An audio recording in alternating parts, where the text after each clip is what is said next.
কোরআনুল কারীমের মধ্যে আছে, আল্লাহ তাআলা বলছেন ওমা আকসারুন নাসি ওয়ালাউ হারাসতা বিমুমিনিন।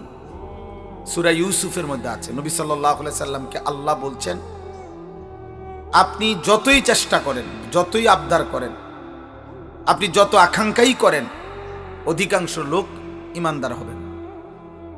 আল্লাহ বলছেন অধিকাংশ লোক ইমানদার হবে না। আল্লাহর ফয়সালা এটা। ইবলিস শয়তান আল্লাহর কাছ থেকে যখন বিতাড়িত হয়েছে, তখন যাওয়ার সময় বলছে, আল্লাহ আমি আপনাকে বলে গেলাম, আপনি আমাকে বিতাড়িত করে দিলেন, তবে আমি আপনার প্রতিটা বান্দার সামনে পিছনে ডানে বামে চার দিক থেকেই গুনাহের আপনার নাফরমানির কুমন্ত্রণা দেব। আর তখন কি হবে? ওয়ালা তাজিদু আকসারাহুম শাকিরিন। আপনি মনে রাখেন, আপনার অধিকাংশ বান্দাকেই আপনার প্রতি কৃতজ্ঞ পাবেন না। ইবলিস বলে আসছে। আল্লাহ তাআলা বলছে ঠিক আছে, যা, তুই যা নাফরমান, শুধু এতটুকু বলবি দুনিয়ায় গিয়ে যে তুমি শয়তান এবং তোমার অনুসারী প্রত্যেককে দিয়েই আমি জাহান্নাম পূর্ণ করব, জাহান্নাম পূর্ণ করব, অসুবিধা নেই, দুনিয়া খাইতে দেব।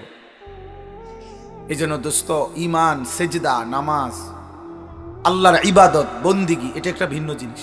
আর এই দুনিয়া এটা একটা ফালতু জিনিস।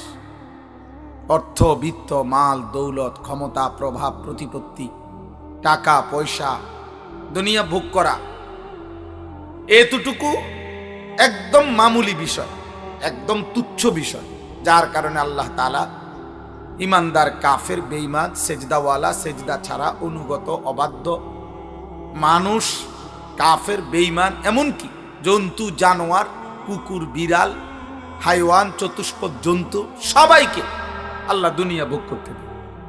খাল্লি বাল্লি এগুলা কোনো বিষয় না, যা দুনিয়া ভোগ করে। আল্লাহ বাদশার অনেক কিছু এমন বেহুদা পড়ে থাকে। আল্লাহ তাআলা বলছে দুনিয়া আমার কাছে কিছুই না, কিছুই না।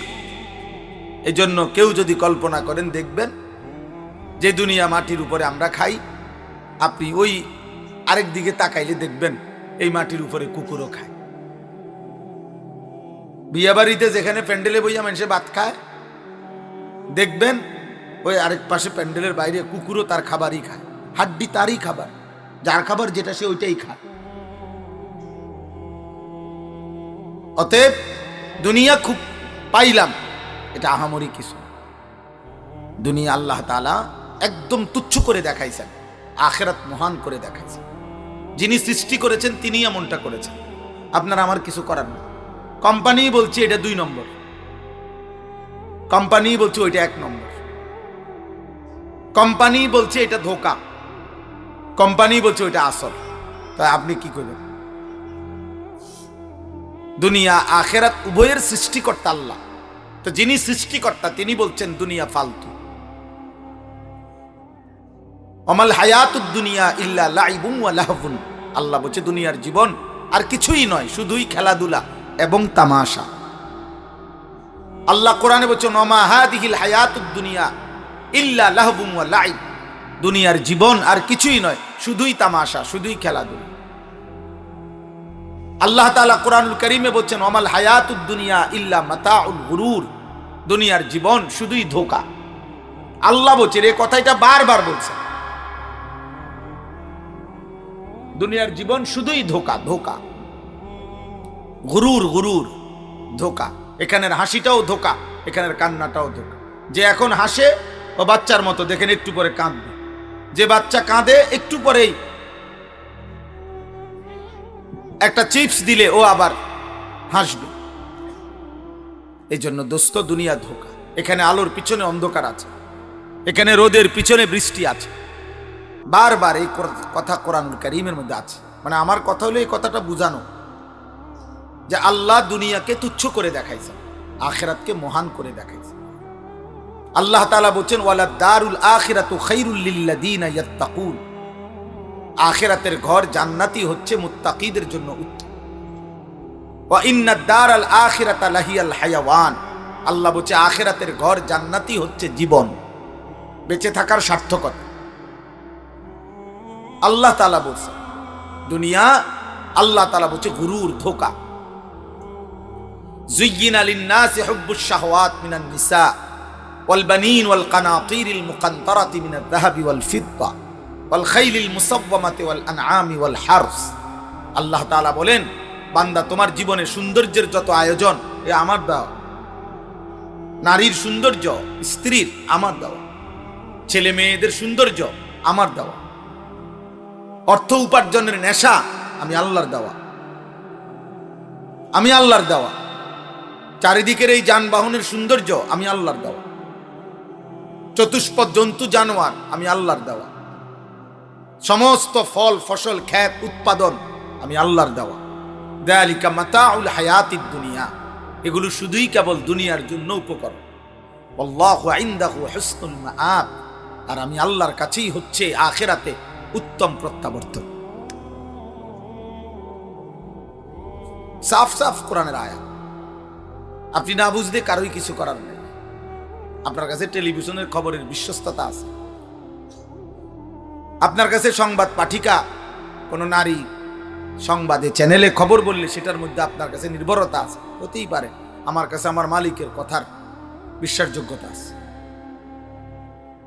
রাসূলুল্লাহ সাল্লাল্লাহু আলাইহি ওয়াসাল্লাম বলছেন, আল্লাহর কাছে দুনিয়া মাছির ডানা পরিমাণ মূল্য নেই। নবী সাল্লাল্লাহু আলাইহি ওয়াসাল্লাম বলেন, আল্লাহর কাছে দুনিয়া কান কাটা মরা ছাগলের সমান মূল্য নেই। হাদিস, বিশুদ্ধ হাদিস। নবী সাল্লাল্লাহু আলাইহি ওয়াসাল্লাম বলেন, আল্লাহর কাছে দুনিয়া মালউনা, অভিশপ্ত। ওয়া মালউনুন মা ফিহা, সব অভিশপ্ত। আল্লাহ বলেন দুনিয়া, নবীজি বলছেন দুনিয়াতে সম্মানিত কেবল চারটি জিনিস। জিক্রুল্লাহ, আল্লাহর জিকির, যে জবান আল্লাহর জিকির করে সে সম্মানিত।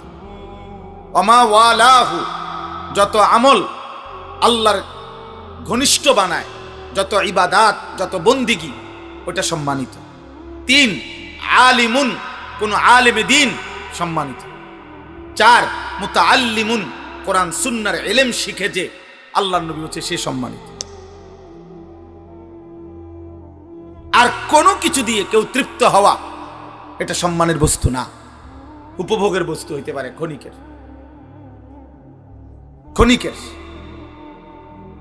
বাকিটা ক্ষণিকের। জাহারাতাল হায়াতিদ দুনিয়া, কোরআনুল কারীমের মধ্যে আছে। আল্লাহ তাআলা নবীজিকে বলছেন, ওয়ালা তামুদ্দান্না আইনাইকা ইলা মা মাত্তা'না বিহি আজওয়াজাম মিনহুম।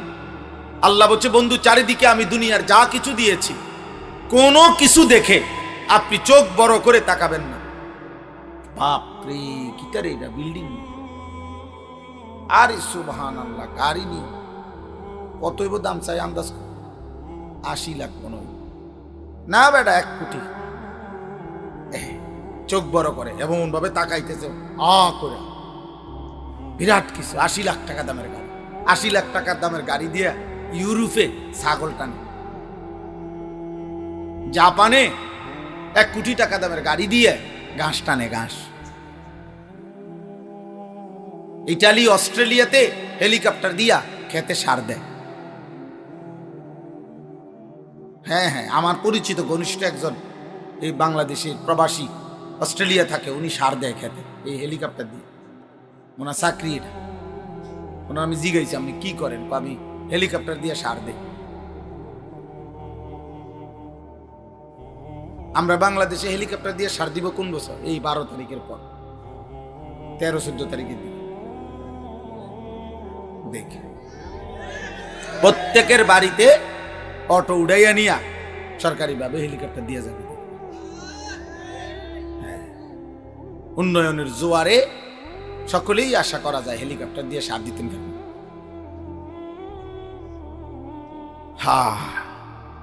জীবনের নিরাপত্তা, জান মালের নিরাপত্তা, ইজ্জতের নিরাপত্তা, সুখে থাকার নিরাপত্তা, বেঁচে থাকার সার্থকতা মহান আল্লাহ তাআলার সাথে সম্পর্ক ছাড়া হবে না আব্বা। সুখ অনেক দূরে। এখন একটি সমাজের মধ্যে একটি মসজিদকে কেন্দ্র করে, মনে করেন একটা মসজিদ, এই মসজিদটা কমপক্ষে মনে করেন 50 ঘর মানুষের মসজিদ ধরে নেন, 50 ঘর মুসলমানদের মসজিদ এটা। তাইলে 50 ঘরে যদি ধরে নিলাম 5 জন করে 250 জন, কথার কথা, তাহলে 250 জন পুরুষের জন্য ধরেন এই মসজিদটা।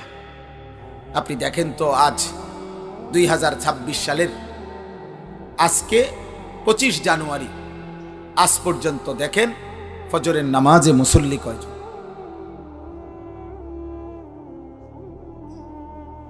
বুঝেন নাই আমার কথাটা? সুখ আসবে কোত্থেকে? সুখ আসবে কোত্থেকে? সীমাবদ্ধ উপার্জন যার হাতে, সে সুখ দিবে কোত্থেকে? যিনি আপনার রাষ্ট্র চালাবে উনারও তো টাকা সীমাবদ্ধ, উনি সুখ দিবে, উনারও তো প্রয়োজনের অনেক অভাব, শেষ নেই, ওনার চাহিদারও তো শেষ নেই। তাহলে সুখ শান্তি অবারিত তো দিবে তিনি, যার কাছে হিসাব, যার কাছে শেষ নাই, যার কাছে কমতি নাই, ঘাটতি নাই, তিনি তো আল্লাহ। এখানে যে মনে করেন এখানে যদি 500 ছেলে হয়, আপনারা একজন চাচা আল্লাহর ওয়াদ দোহাই তারাইয়া দেখেন, এখানে যদি 500 জন ছেলে হয়, এখন বসা কমপক্ষে 450 জন এক ওয়াক্ত নামাজ পড়েন। এই বেনামাজি অসভ্য বেয়াদব যে সমাজে প্রতিদিন বেড়ে উঠছে, চলতেছে, এ জাতির সুখ আসবে কেন? এ কারাকারিয়ে চলবে, কামরা কামড়িয়ে চলবে, কামরা কামড়িয়ে চলবে, ধাক্কা ধাক্কিয়ে চলবে, ঠেলা ঠেলিয়ে চলবে। সুখ এখনো অনেক দূর। আমার যুবক তুমি বলো নাই তো, সারাদিনে একটি সেজদা যার কপালে জোটে নাই আব্বা, 365 দিনে কোনদিন খোদার 1 বছরে ফজরের নামাজ পড়ো নাই, তুমি মুসলমানের বাচ্চা হইছো কেমনে? তুমি মায়ের পবিত্র দুধ, যে মা 2 বছর দুধ পান করাইছে, তার কি বদলা দিল? তোমার সৃষ্টিকর্তা আল্লাহ, তাকে তুমি কি দিলা? তোমার নবী সাল্লাল্লাহু আলাইহি সাল্লাম 23 বছরে চোখের পানি ফেলছেন, তার বদলা কি দিলা আজকের সারাদিন? এই নারী, ছবি, মোবাইল, অশ্লীল দৃশ্য, এই বেনামাজি জিন্দেগি, কাফের মুশরিকদের এই অনুসরণ, চুল, চেহারা, লেবাস, পোশাক বেঈমানদের মতো। আর সুখ পর দিবে আল্লাহ। বিয়ার শুরুর থেকে গায়ে হলুদ, বেঈমানের অনুসরণ, 70,000 টাকার গেট, বেঈমানের অনুসরণ, বিয়ার গাড়িটা ফুল দিয়ে সাজানো, বেঈমানের অনুসরণ, সবগুলো পুরুষ মহিলাকে একই হাইসে 12 জন 14 জন করে বেড়া বেড়ি বয়াই দিল, এটা বেঈমানের অনুসরণ। একই প্যান্ডেলের ভিতরে নারী পুরুষ সবাই মিল্লা যে যেদিক দিয়ে পারলো খানা খাইলো, এটা বেঈমানের অনুসরণ। মেয়েটাকে সাজাইতে গিয়ে বরের পক্ষের না হয়তো 50টা ছেলে বারবার ভিতরে ঢুকা ভিডিও করছে, ছবি উঠাইছে, এটা বেঈমানের অনুসরণ। মেয়েটাকে যখন ছেলেটার হাতে তুলে দেয়, জামাইয়ের হাতে, চারিদিকের কমপক্ষে 10 ঘরের ভাবি চাচিরা আইসা ছেলেটার হাতে তুলে দিছে, এটা সম্পূর্ণভাবে হারাম, নাজায়েজ। এই মহিলারা তো তার জন্য পর্দা করা ফরজ, তাহলে এটা বেঈমানের অনুসরণ। 3 দিন ধরে ডেকসেট বাজলো, এই বাড়িতে গান বাদ্য হইল, এটা বেঈমানের অনুসরণ। মালিকের এতগুলো নাফরমানি করে এই নাফরমান অভিভাবক এবার একজন হুজুর রে বলতেছে, হুজুর দোয়া কইরা দেন, খাস কইরা আল্লাহ যেন বরকত দেয়। আরে জালেম, এতগুলো আল্লাহর নাফরমানি করে তোর আল্লাহ তোকে কি বরকত দিত? বরকতটা কোন জায়গা দিয়ে দিত? কোথায়? কি ডেকসেটে বরকত দিত, না গেটে, না বিয়ার গাড়িতে, না প্যান্ডেলের ভিতরে? মানে বরকতটা দিত কোথায় বলেন? একজন বাবা বলেন, প্রতিবাদ করেন, ইনসাফ করেন।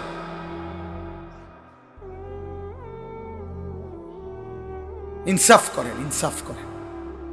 নওজোয়ান তোমরা মনে রাখো বাপ, আল্লাহ তোমরা হায়াত দিলে তোমরা আরো বাঁচবা। আমরা দোয়া করি আগামী তোমাদের যাদের বয়স 14, 16, 18, 20, 22, 25, আল্লাহ হায়াত দিলে তোমরা আরো 20 বছর, 40 বছর আরো বাঁচবা ইনশাআল্লাহ। তোমরা যে পরিমাণ গুনার নাফরমানি দিয়ে নিজেদের জীবন সাজাচ্ছ, তোমরা আগামী দিনে সুখ খুঁজেও পাইবা না। বন্ধু আমার, আমি রাজনীতির মানুষ না, আমার কোনো মার্কা নাই, আমি কোনো মার্কা বুঝিও না। সকলেই আমাদের কাছেও দোয়া চায়, আমরা দোয়া করি আল্লাহ সবার ভালো করুক। কিন্তু আমি এতটুকু বুঝি, সেদিন পত্রিকায় দেখলাম লিখছে 12 তারিখেই দেখা যাবে শেষ হাসি কে হাসে। আমি বলছি না, কসম, হাসরের ময়দানে দেখা যাবে শেষ হাসিটা কে হাসে। 12 তারিখ শেষ হাসি না, 13 তারিখও মানুষ আসবে। বুঝেন নাই আপনি কথাটা? 12 তারিখ কোন ইসরাফিল ফু দিত না। 12 তারিখ ইসরাফিল ফু দিবে? কথা বলে না কেন? অতএব হাসরের ময়দানে ফয়সালা হবে, খোদার কসম শেষ হাসিটা কে হাসে। কোরআনুল কারীমের মধ্যে আল্লাহ তাআলা স্পষ্ট বলছেন, কোরআনুল কারীমের স্পষ্ট আয়াত আমি শুনাই ভাইয়া। এই যে দেখেন, ফালিয়াউমাল্লাযীনা আমানু মিনাল কুফফারি ইয়াদহাকুন। আল্লাহ তাআলা বলেন কিয়ামতের দিন, হাসরের দিন সমস্ত ঈমানদার আল্লাহর অনুগত বান্দা সমস্ত কাফের বেঈমান নাফরমান পাপীদের দিকে তাকিয়ে ইয়াদহাকুন, হাসবে হাসবে হাসবে। এই শেষ হাসি, এটা মুমিনের হাসি, ঈমানদারের হাসি, সেজদাওয়ালার হাসি। আল্লাহর একটা একটা হুকুম মানছে যে, নাফরমানির একটা একটা জীবন থেকে বেঁচেছে যে, এটাই কথা মনে রাখবে। বলে আকিবাতুল লিল মুত্তাকিন, আল্লাহ বলছে উত্তম পরিণাম, উত্তম পরিণতি। খোদার কসম আল্লাহ বলছে যারা মুত্তাকি, আল্লাহ ভীরু, গুনাহ থেকে বাঁচে, আল্লাহর গোলামি করে, তাদের জন্য। এটা মালিকের ফয়সালা, এটা মালিকের ফয়সালা, আল্লাহর সিদ্ধান্ত। আল্লাহ তাআলা বলে বান্দা তোমরা জমিন ঘুরে ঘুরে দেখো, তোমরা খবর নাও, ইতিহাসের পাতা উল্টায়া দেখো, পৃথিবী ঘুরে ঘুরে দেখো। ফাংজুরু, তোমরা দেখো, কাইফা কানা আকিবাতুল মুকাদ্দিবিন, যুগে যুগে মিথ্যাবাদীদের পরিণতি কি হয়েছে। ফাংজুরু কাইফা কানা আকিবাতুল মুফসিদিন, তোমরা দেখো এই জমিনে যারা বিশৃঙ্খলা, ফিতনা, ফাসাদ করেছে, মানুষের জান মাল ইজ্জত আবরু লুণ্ঠন করেছে, আল্লাহর জমিনে যারা জুলুমের ত্রাস সৃষ্টি করেছে, আল্লাহ বলে দেখো তাদের পরিণতি কি হয়েছে। ফাংজুরু কাইফা কানা আকিবাতুল মুনজারিন, আল্লাহ বলেন আমি নবী পাঠিয়ে, রাসূল পাঠিয়ে, আমার কিতাব পাঠিয়ে যাদেরকে আমি আল্লাহ ভয় দেখাইছিলাম জাহান্নামের, অথচ শুনে নাই, তাদের পরিণতি কি হয়েছে তোমরা খবর নাও। ইতিহাসের পাতা উল্টাও, পৃথিবীর মধ্যে খবর নাও। এভাবে অনেক আয়াত আছে কোরআনে, তোমরা খবর নাও বান্দা ফেরাউনের কি হয়েছিল, তোমরা খবর নাও যুবক নমরুদের কি হয়েছিল, কারুনের কি হয়েছিল, সাদ্দাদের পরিণতি কি হয়েছে, তোমরা বলো, খবর নাও। নূহ আলাইহিস সালামের জাতিকে আল্লাহ পানিতে ডুবাই দিছে কেন, তোমরা খবর নাও। লূত আলাইহিস সালামের জাতিকে আল্লাহ জিন্দা মাটি উল্টায়া দাফন করে দিলেন কেন, তোমরা খবর নাও। হযরত সালেহ এবং শুআইব আলাইহিস সালামের জাতিকে ফেরেশতা বিকট চিৎকার দিয়ে ধ্বংস করে দিলেন কেন, তোমরা খবর নাও। ইবলিস আল্লাহর কাছ থেকে বিতাড়িত হলো কেন। হায় যুবক, এটাই বারবার খবর আসবে। প্রতিটা মিথ্যা, প্রতিটা জুলুম, প্রতিটা অন্যায়, প্রতিটা চুরি, প্রতিটা ডাকাতি, প্রতিটা জিনা, প্রতিটা ব্যভিচার, প্রতিটা মদ, প্রতিটা জুয়া, প্রতিটা অসভ্যতা, উলঙ্গতা, বেহায়াপনা, অশ্লীলতা, বেপরদিগি, বেহায়াপনা, কুফর, শিরিক, সমস্ত নাফরমানির বদলায় যুগে যুগে ব্যক্তি, সমাজ, জাতিকে আল্লাহ তাআলা বারবার বারবার ধ্বংস করে দিয়েছে। কেউ টিকে নাই, নাফরমান তুমিও টিকবা না। যে যুবক 24 ঘন্টা নারী দেখো, মোবাইলে অস্থির ছবি দেখো, আজ না হোক কাল নওজোয়ান তুমি লাঞ্ছিত হবাই। এই পৃথিবী তোমারে ঘৃণাই করবে, সুযোগ পাইলে তোমার কপালে থুতু মারবে, থুতুই মারবে। দুনিয়া ভোগ করো, অসুবিধা নাই আব্বা, নারী দেখো, ছবি দেখো, বেনামাজি রং তামাশার জিন্দিগি পালন করো আব্বা। তবে এটাই মনে রাখো, এটাই মনে রাখো, পৃথিবী তোমারে ঘৃণাই করবে। কোন নাফরমান পৃথিবীতে সম্মানিত হয় না, শ্রদ্ধার সাথে স্মরণ হয় না, হয় না রে আব্বা। দুনিয়া ভোগ করতে পারে, কিন্তু শ্রদ্ধার সাথে স্মরণ হয় না। ফেরাউন দুনিয়া বুক করছে, ফেরাউন বাদশা ছিল। 40 বছর আমরা তাফসিরে পড়ছি, 40 বছরে একটানা ফেরাউনের কোনো সর্দি কাশি, মাথা ব্যথা, জ্বর, ঠান্ডা, এক সুতা কোনো ব্যারাম হয় নাই। 40 বছর একটা কাশি দেয় নাই কোনোদিন ফেরাউন। 40 বছর দুনিয়ায় এমন ভোগ করছে যে দুনিয়াতে এক বিন্দু রোগ বালাই ছিল না। কিন্তু আজকে 1000 বছর পরে এই বেঈমান দুনিয়া তো ভোগ করছিল ফেরাউন, কিন্তু পৃথিবীর মানুষ কোনো কুত্তার নামও রাখে না। ফেরাউনের নাম কোনো কুত্তার নামও না। নমরুদ এটা কোনো কুত্তার নামও কেউ রাখে না। আবু জেহেল, আবুল আহাবের নাম পৃথিবীর মানুষ কোনো জানোয়ারের নামও রাখে না। অথচ মানুষ ইউরোপে কুকুরের নাম রাখে, পোষা কুকুরের কি রাখে? নাম রাখে। তো তাহলে আমরা না মুসলমান, ফেরাউন নমরুদরে আমরা পছন্দ করি না, তোদের সমস্যা কি? তোরা নাম রাখ। বুঝেন নাই কথাটা? ওরা রাখে না কেন? কিন্তু 1450 বছর আগের এক কালো গোলাম, এক কৃতদাস, কালো নিগ্রু আল্লাহকে রাজি করে গেছে, নবী সাল্লাল্লাহু আলাইহি সাল্লামকে সন্তুষ্ট করেছে। 1450 বছর, 1447 হিজরি, এখন 1450 বছর পরেও আজও সেই কালো গোলামের নামে লক্ষ কোটি ইমানদার সন্তানের নাম বেলাল। বেলাল আজও আছে। বেলাল কি? বেলাল আজও আছে। হ্যাঁ, অতএব আমি অনুরোধ করলাম, এই রাত গভীরে মনে করাইতে চাই, একটা বাবা, একটা যুব, আমার অনুরোধ এটাই। আমি লম্বা করব না, কিন্তু আমি অনুরোধ বলছি যে আত্ম অনুভূতি চাই। এই পৃথিবী, এই সমাজ, এই নওজোয়ান বাপ, তোমার আমার মৃত্যুতেও পৃথিবী থাকবে। যেদিন তোমার মৃত্যু হবে সেদিনও সূর্য উঠবে, চাঁদ উঠবে।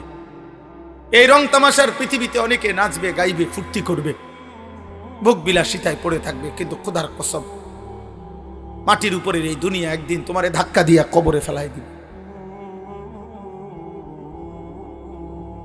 সেদিন আর কাউরে পাশে পাইবে না, সেদিন আর কাউকে পাশে পাবা না, আর কাউকে। আল্লাহ তাআলা, নবী সাল্লাল্লাহু আলাইহি সাল্লাম বলছে, আমার উম্মত শুনো, আমি নিজে হাদিসে পড়ছি বাবা, নবীজি বলছে প্রত্যেকটা পাপী নাফরমান তাকে যখন লাশের খাটের মধ্যেও চড়ানো হয়, তখন কান্দে নিলে, কবরস্থানের দিকে রওনা দিলে, প্রত্যেকটা পাপী নাফরমান তওবা না করে যার মৃত্যু হয়েছে, কবিরা গুনার মধ্যে লিপ্ত ছিল, পাপে, কুফরে, শিরিকে, নাফরমানিতে, মদে, জুয়ায়, চুরি, ডাকাতিতে, হারাম উপার্জনে, বেহায়া, বেপরদিগি নারী, আল্লাহ রাসূল সাল্লাল্লাহু আলাইহি সাল্লাম বলে, যখন কবরস্থানের দিকে তাকে রওনা দেয়, সে এমন বিকট চিৎকার করে, চিল্লায়, আর বলে, ইয়া ওয়াইলাহা ইলা আইনা তুকাদ্দিমুন, এই আমার স্বজনরা, আফসোস, তোমরা আমারে কই নিয়ে যাচ্ছ? কেন নিয়ে যাচ্ছ? আল্লাহর নবী সাল্লাল্লাহু আলাইহি সাল্লাম বলেন, হে আমার উম্মত, আল্লাহর সমস্ত সৃষ্টি একমাত্র ইল্লা সাকালাইন, মানুষ এবং জিন ব্যতীত আল্লাহর বাকি সৃষ্টি এই বেঈমান, এই নাফরমান পাপীর চিৎকার শুনতে পায়। আল্লাহর নবী বলেন, যদি কোনো মানুষ, পৃথিবীর সমস্ত মানুষ যদি একসাথে এক মাঠে দাঁড়ানো অবস্থায় ওই নাফরমান শুধু কবরের দিকে যাওয়ার সময় যে চিৎকার দেয়, আল্লাহর কসম, নবী বলছে, যদি ওই চিৎকার শুধু পৃথিবীর সব মানুষ একবার শুনতো, তো সমস্ত মানুষ চিৎকার দিয়া বেহুশ হইয়া পড়ে থাকতো, আর এরপরে কোনোদিন কোনো মানুষ কারো লাশ কাঁধে নিত না। তুমি খামখেয়ালি মনে করছো, তোমরা অনেক ছেলে বাবা অনেক বেশি খামখেয়ালি করো। এত কম বয়সে মুসলমানের বাচ্চা এত দুষ্ট হয় না। 14, 16 বছরে, 18 বছরে এক একজনে চেহারা দেখলেই বোঝা যায়। এই পরিমাণ নারী দেখে ফেলছো, এই পরিমাণ উলঙ্গ ছবি দেখে ফেলছো, এই পরিমাণ জিনা ব্যভিচারের, অসভ্যতার, নোংরামি মোবাইলে দেখে ফেলেছ। হতে পারে অচিরেই বিবাহিত জীবনে আর সুখ মিলবে না।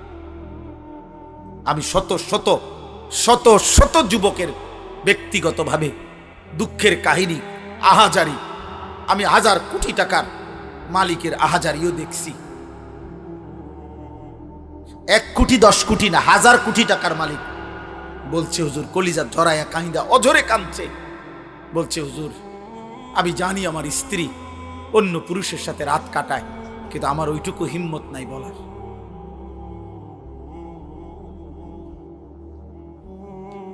আমি সবাইরে দোষারোপ করছি না, যে ভালো তো ভালোই,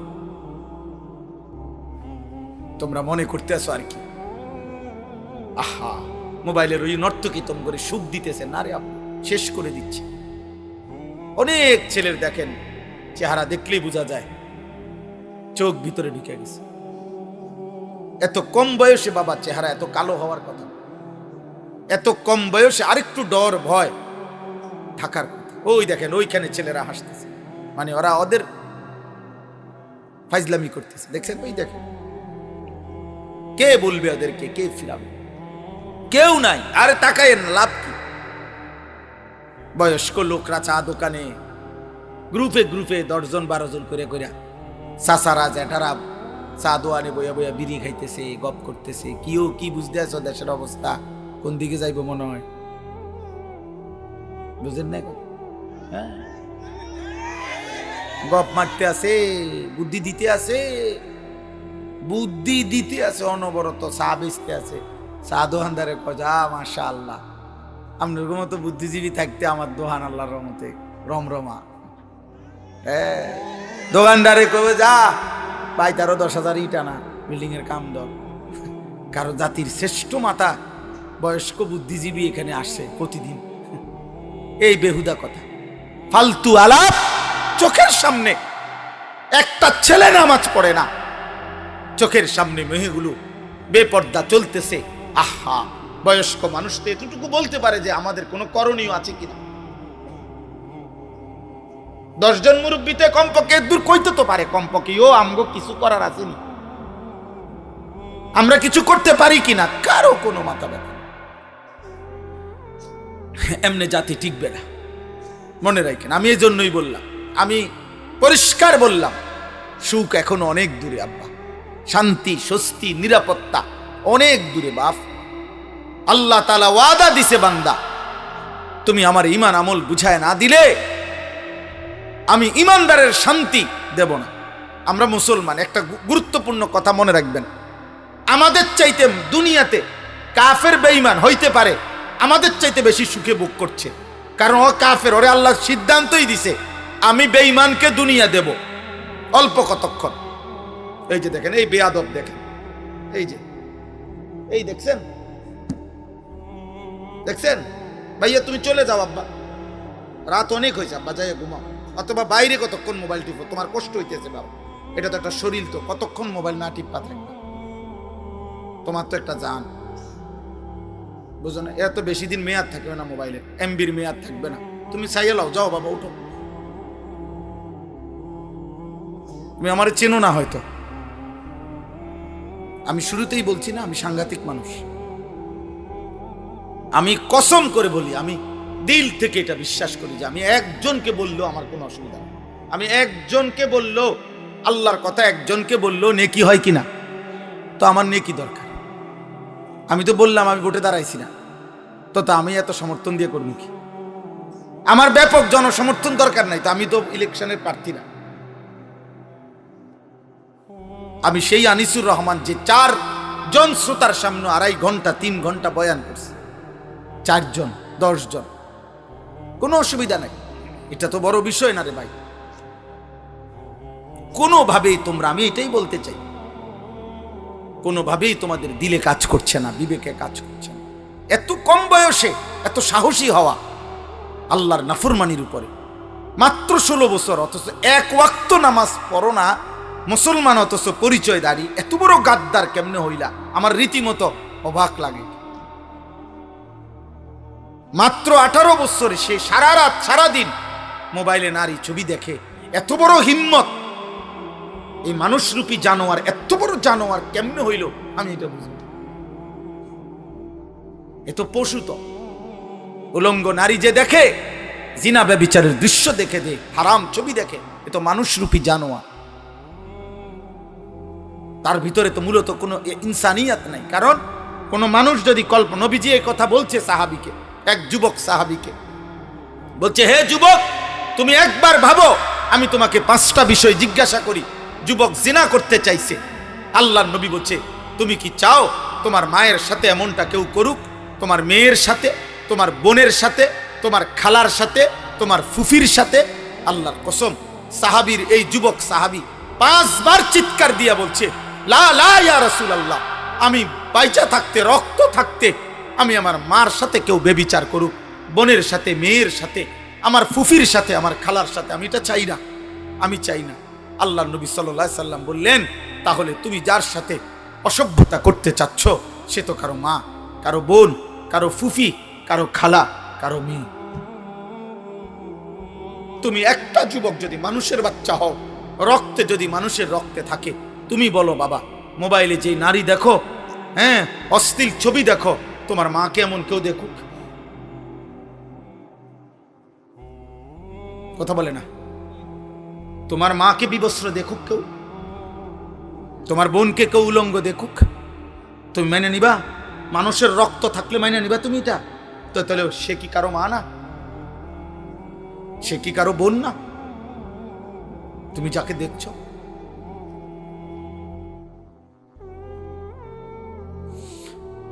আর যদি বলো ওই দেখায় কেন, তো তুমি তাহলে ভাবো ওর আছেটাই কি, আর যা ছিল তো সে দেখাইয়ে ফেললো। এই জন্য কোন সুস্থ রুচি সম্পন্ন মানুষ কোন পচা দুর্গন্ধযুক্ত, যেটার থেকে গন্ধ ছুটছে এমন খাবার মুখে দেয় না। ঠিক কোন সুস্থ বিবেকবান, খোদার কসম ইমানদার কোন যুবক, বেহায়া বেপর্দা, যেটার থেকে দুর্গন্ধ ছুটছে, এরকম দুর্গন্ধ কোন কন্যা, নারী, বেহায়া নারীর সাথে সামান্যতম ভালোবাসার কোন সম্পর্ক, হারাম কোন সম্পর্ক কল্পনাও করতে পারে না। বেপর্দা বেহায়া নারীর সাথে যে সম্পর্ক করতে চায় মেয়ের সাথে, মনে করতে হবে বেটা তার রুচিতে সমস্যা, তোর নাকে সর্দি, তোর নাকে দুর্গন্ধ লাগে না, দুর্গন্ধ লাগে না। এই জন্য আব্বা আমি বলতে চাইলাম এতটুকুই কথা। আমার মূল বক্তব্য, আমরা আমাদের মহান আল্লাহ, আমাদের সৃষ্টিকর্তা, আমরা এখানে যারা বসছি আমরা মুসলমান। ঘুরে ফিরে সকালে কিংবা দুপুরে, রাতে কিংবা দিনে, শিশু কিংবা যুবক বৃদ্ধ, আমরা শেষ পরিচয় আমাদের, আমরা মুসলিম। আমরা চাইলেই এই পরিচয় আমরা সরায়ে দিতে পারবো না। অতএব মুসলিম হিসাবে আল্লাহ আমাদের কাছে চান আমরা যেন আল্লাহর গোলামি করি, আল্লাহকে ভয় করি, একটা একটা গুনাহ যেন ছেড়ে দেই, আল্লাহ তাআলার আদেশ যেন পালন করি। এটাই আল্লাহ আমাদের কাছে চায়। আর এরই নাম তাকওয়া। তাকওয়া তাকওয়া। আল্লাহ বলে, বান্দা তুমি যেহেতু মুমিন, তুমি যেহেতু মুসলমান, আমি তোমার কাছে চাই ইত্তাকুল্লাহ ইত্তাকুল্লাহ ইত্তাকুল্লাহ। আল্লাহকে ভয় করো, আল্লাহকে ভয় করো, আল্লাহকে ভয় করো। আল্লাহ যেন আমারে ডাক দিয়ে বলে, আনিস, কেউ আমারে না মানুক, তুমি না মুমিন, তুমি না বললা মুসলমান, তো তুমি আমারে মানো। সেজদা না দো তো তুমি না বলছো তুমি মুসলমান, তুমি না বললা তুমি লা ইলাহা ইল্লাল্লাহ মানো, তুমি না বললা তুমি মুহাম্মাদুর রাসূলুল্লাহ মানো, তো তুমি সেজদা দাও। তুমি আমারে ডাকো, তুমিও ডাকবা না আমারে, তুমিও আমার একটা সেজদা দিবা না, তাহলে তুমি ধর্মের পাশে ইসলাম লেখলা কেন? তোমার জন্ম নিবন্ধনে ধর্মের পাশে ইসলাম লেখলা কেন? তোমার পাসপোর্টে তোমার ধর্মের পরিচয় ইসলাম লেখলা কেন? তোমার জন্ম নিবন্ধন সনদে ধর্মের পরিচয় ইসলাম লেখলা কেন? এই জন্য কোরআনুল কারীমের মধ্যে আছে, কিয়ামতের দিন আল্লাহ তাআলা ফেরেশতাদেরকে বলবে, প্রত্যেকটা পাপীকে 2 জন লোক সহ একসাথ করো। 1 পাপীকে, 2 পাপীর সঙ্গীকে, 3 পাপ কাজে সে নির্ভর করেছে যার উপরে তাকে। এই 3 নাফরমানকে একসাথ করে দাঁড় করাও জাহান্নামের দিকে বরাবর করে। আমি আল্লাহ ওয়াকিফুহুম ইন্নাহুম মাসউলুন, একটা একটা করে আমি আল্লাহ জিজ্ঞেস করব, বান্দা কেন আমার নাফরমানি করেছো? হ্যাঁ, আপনি এই জন্য ভাবেন।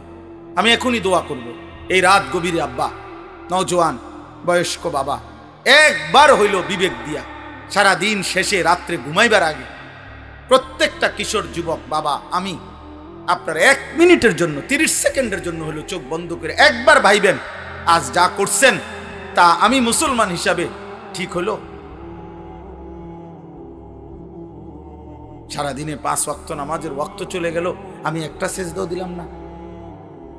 আমার বয়স 40, আমার মালিকের কোরআন আমি একটা পৃষ্ঠা দেখে দেখেও পড়তে পারি না। সারা দিনে 24 ঘন্টার মধ্যে আমি কি 10টা মিনিট আমার আল্লাহর নামের জিকির করতে পারতাম না?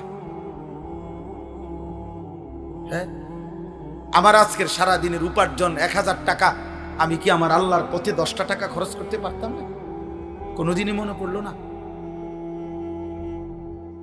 এতটুকু হিসাব মিলাই, এটা আল্লাহর কোরআনে বলছেন, ওয়াল তানজুর নাফসুম মা কদ্দামাত লিগাদ।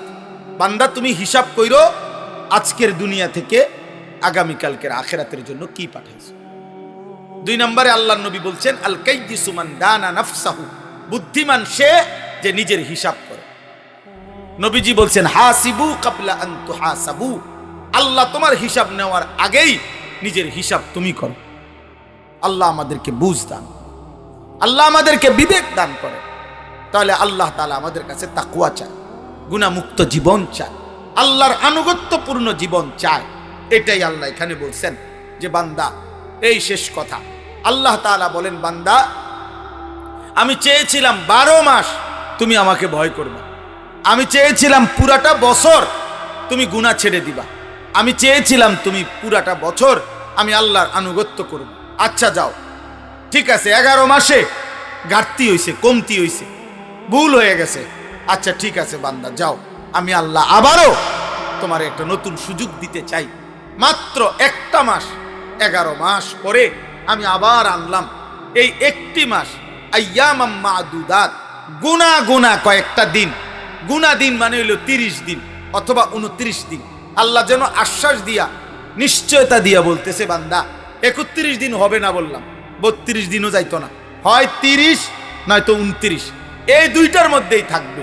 29 বা 30 দিনের মাত্র গোনা হিসাব করা একটা মাস, মাহে রমজান, আমি আবারও 11 মাস পর পর তোমার সামনে আনলাম, আনলা তোমার কাছে আমি আল্লাহ পেশ করলাম।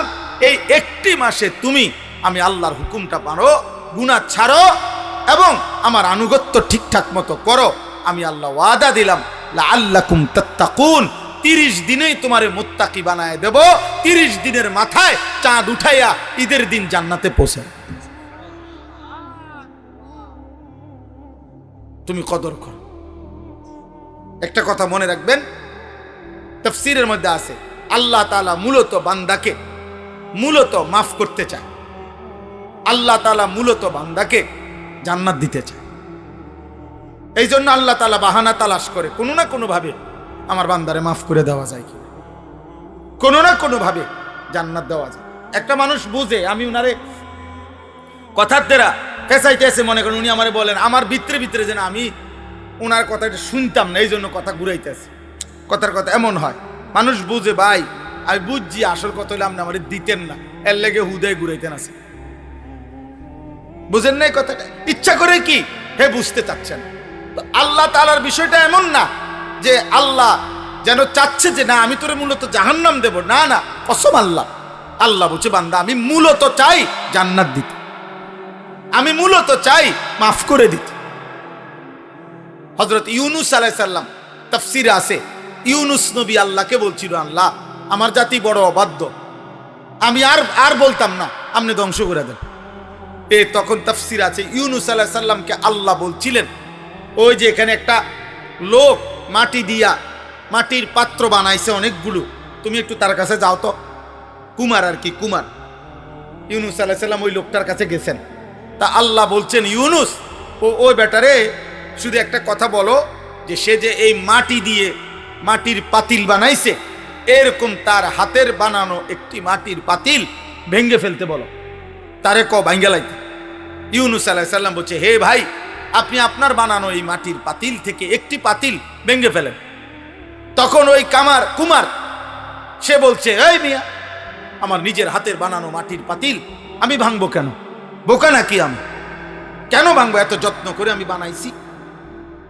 আল্লাহর কসম, ইউনুস আলাইহিস সালামকে আল্লাহ তাআলা তখন ডাক দিয়ে বললেন, ইউনুস, মাটির পাতিল যে বানায়, এমন এক মানুষ যদি এক সাধারণ মাটির পাতিল নিজের হাতে বানানো ভাঙতে না চায়, আমি যারে মায়ের পেটে 9 মাস রেখে নিজের হাতে সাজাইছিলাম, আমার দেওয়া চোখ নাক কান দিয়ে আমি বানাইছি যারে, আমার সেই বান্দাকে আমি কেমনে জাহান্নাম দিই?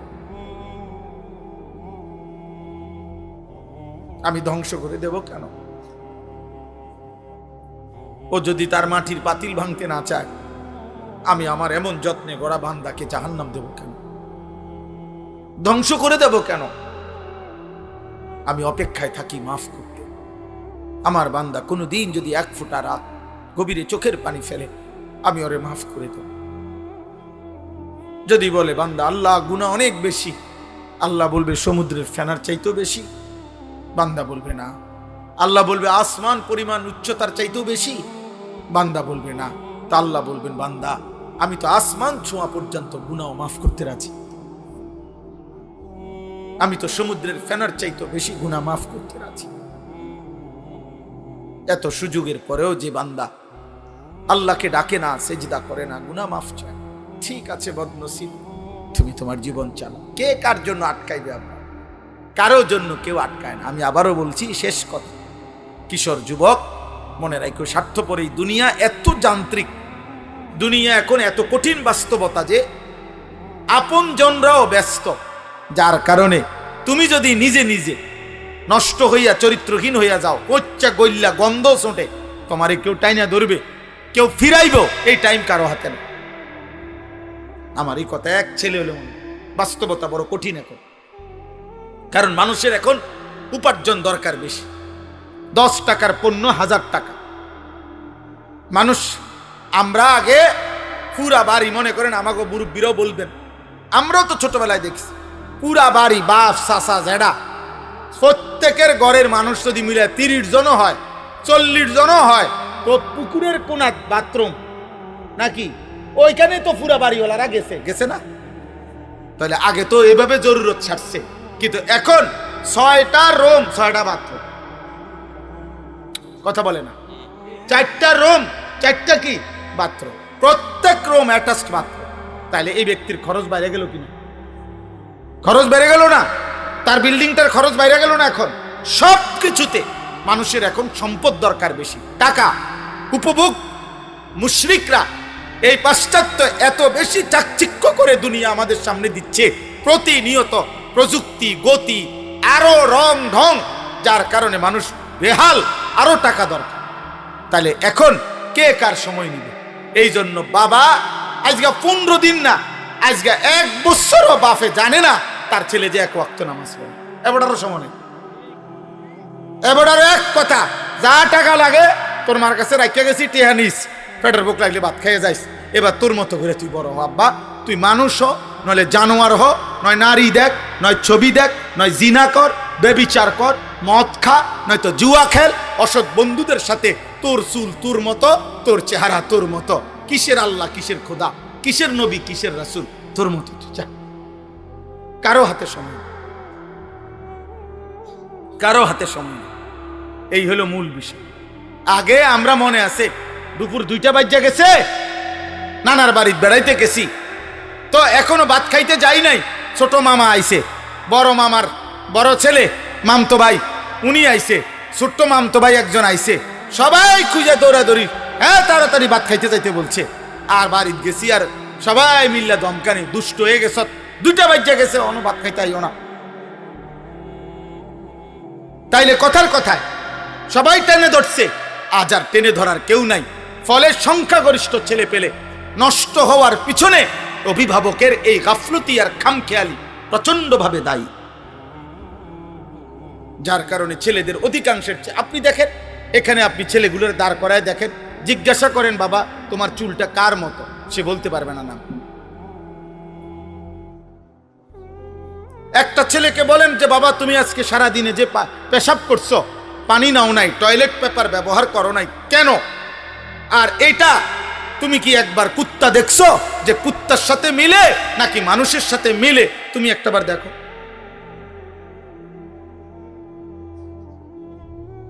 তুমি কি কোনো জানোয়ার দেখো নাই কোনোদিন যে জানোয়ার পেশাব করার পরে কি করে? তুমি কি কোনো মুমিন দেখো নাই মুমিন পেশাব করার পরে কি করে? আল্লাহ আমাদেরকে বুঝ দান করেন, আল্লাহ আমাদেরকে কবুল করেন। আজকের এই মুবারক মাহফিল আল্লাহ তাআলা ভরপুর বরকত দান করেন। আমার জিন্দিগির একটা ফিকির ছিল, আমার জীবনের একটা স্বপ্ন। এই শেষ কথা আমার দোয়া করছি আপনাদের কাছে।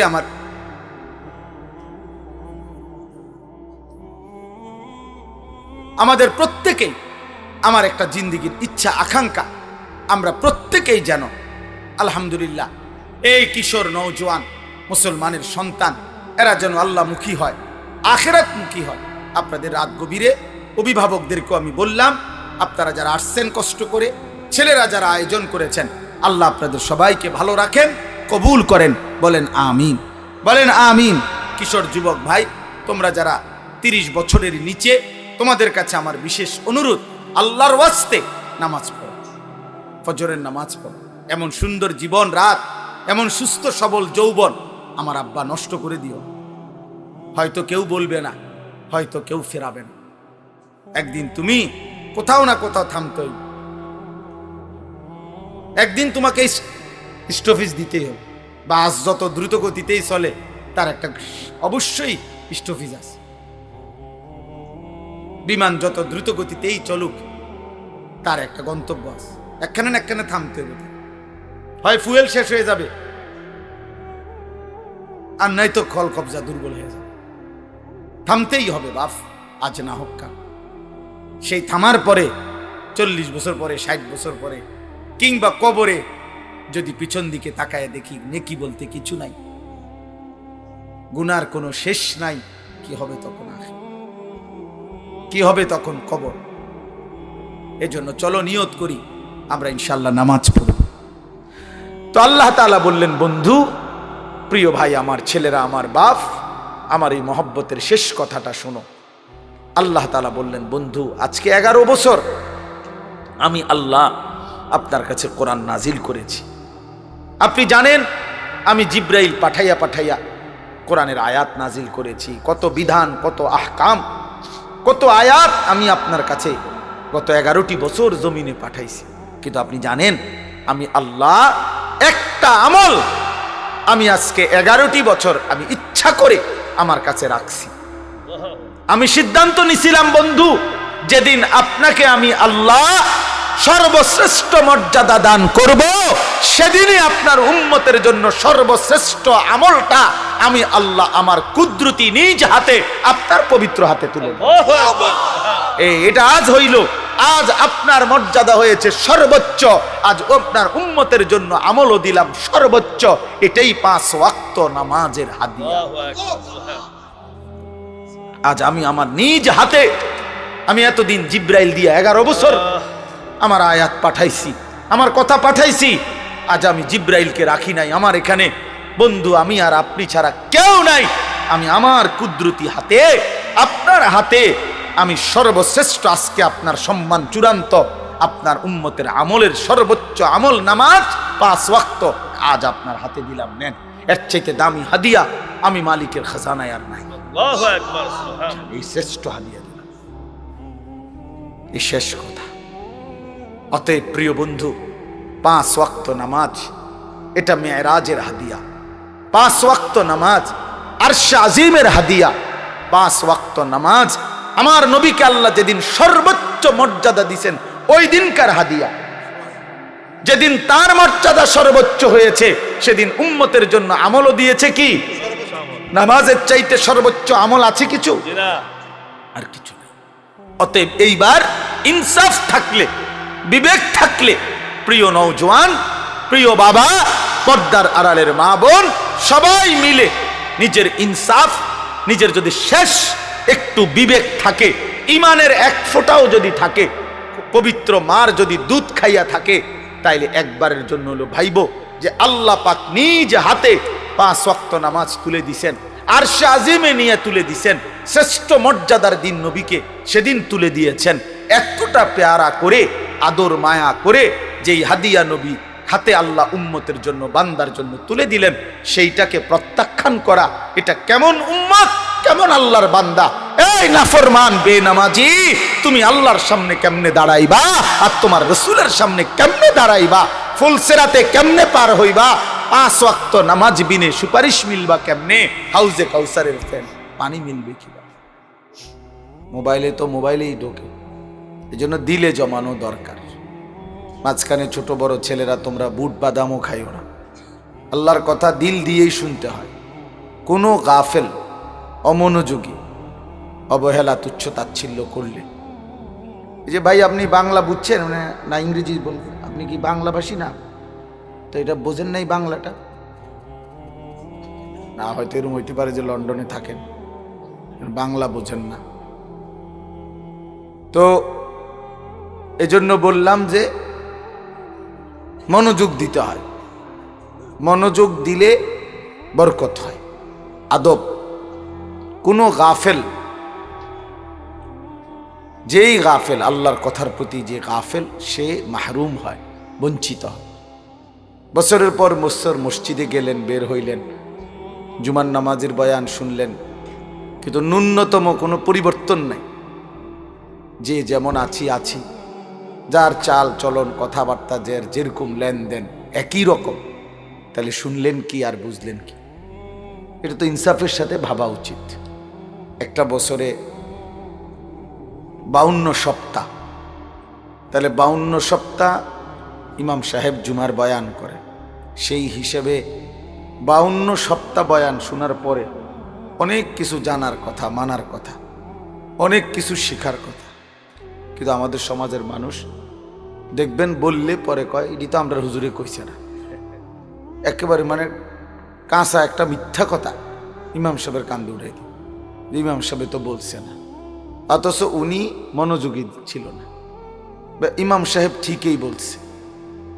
এই জন্য আমি অনুরোধ করি সব সময়, এটা আমি প্রতিদিন বলি, যে মনোযোগ দিলে বরকত হয়। ওয়াহদি ইলাইহি মান ইউনীব। আল্লাহ তাআলা বলছে, বান্দা তুমি যদি আমার দিকে ঝুঁকে আসো, আমি আল্লাহ তাআলা তার চাইতে গিয়ে তোমাকে হেদায়েত দিয়ে দেব। কিন্তু ঝুঁকতে হয়, আগ্রহ দেখাইতে হয় যে আমার আসলে আখিরাত দরকার, আমার পরকাল দরকার, আমার কবর দরকার, আমার হাসর দরকার। এটা বুঝতে হয় নিজের মধ্যে। আমি যদি মানসিকতাই নাই যে আমার 5 ওয়াক্ত নামাজ আসলে পড়া দরকার, এটা যদি আমার দিলেই না আসে, কোনো দিনও এটা বাস্তবায়ন হবে না। আমার দিলেই যদি না থাকে যে আমার হালাল খাওয়া দরকার, হারাম থেকে বাঁচা দরকার, তাহলে বাস্তবায়ন হবে না। এজন্য দিলে আসতে হয়, নিজের মধ্যে আগ্রহ থাকতে হয়। আমি কোনো পাত্তাই দিলাম না, আল্লাহর বিধান, ইসলামের হুকুম, তো আমার দ্বারা আমল হবে কিভাবে? ওই দেখেন, মানে কি তুমি যে এটা নিজের বেদ্যপ এটা বুঝাইলে আর কি, ঠিক না বাবা? 3 বার উঠাইছো, 3 বার আমার দেখে নামাইছো, এখন ভাল লাগছে তো, শরম পাইছো যে? সে নিজে বুঝাইলো আর কি, যে আমার হুজুরে ডাইরেক্ট বলুক, মানুষের সামনে বেজ্জতি করুক, তাইলে সবাই আমার চিনলো, এই উসিলায় যদি ভাইরাল হইলাম। তো নাই তো কি কারণ হতে পারে বলে? সে দেখছে আমি যে দেখছি।